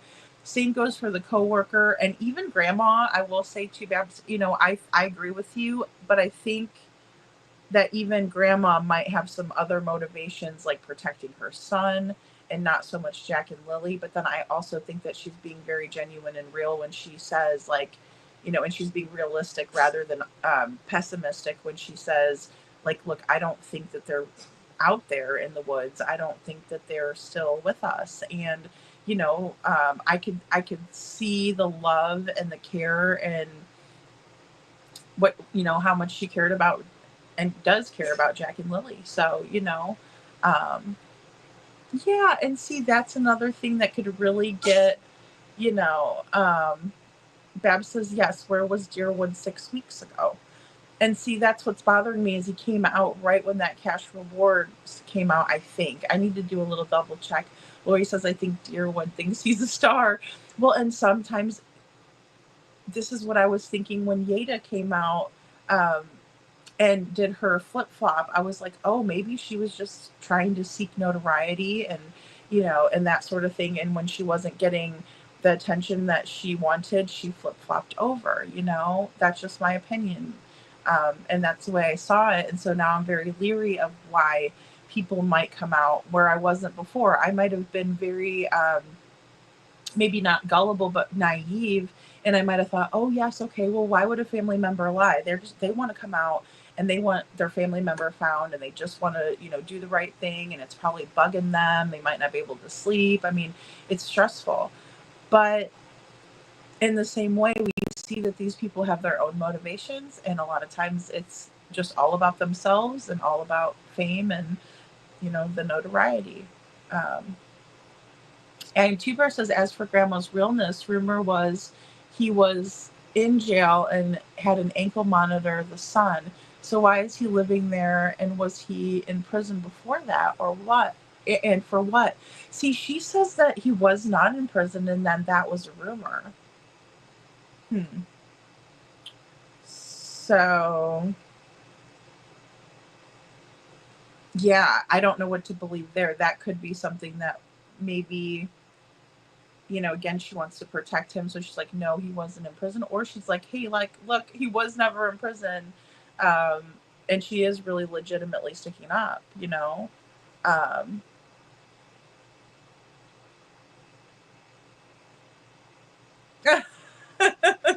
Babs, you're so funny. She says you have class in your podcast. You don't play BS without solid info. That's why I love you. Aw, thanks, Babs. It's so hard not to though, because I would really like to think that we got something with this guy. You know, I would love to. I really would. Thank you. Thanks, guys.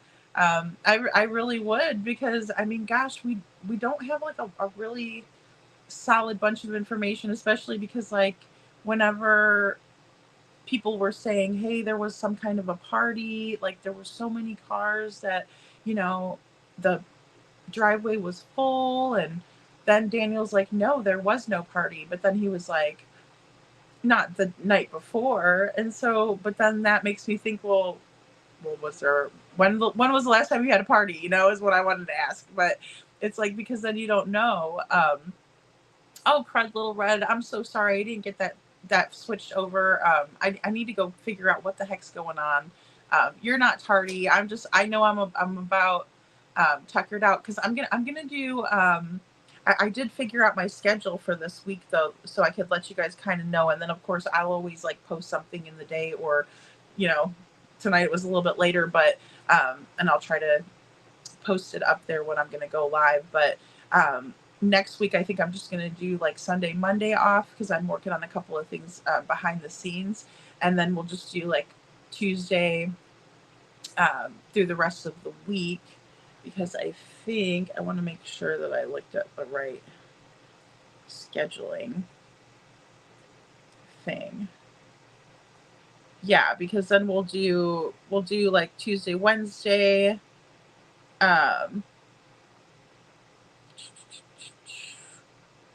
Yeah, and then Thursday, Friday through the week, it'll be just like a regular week.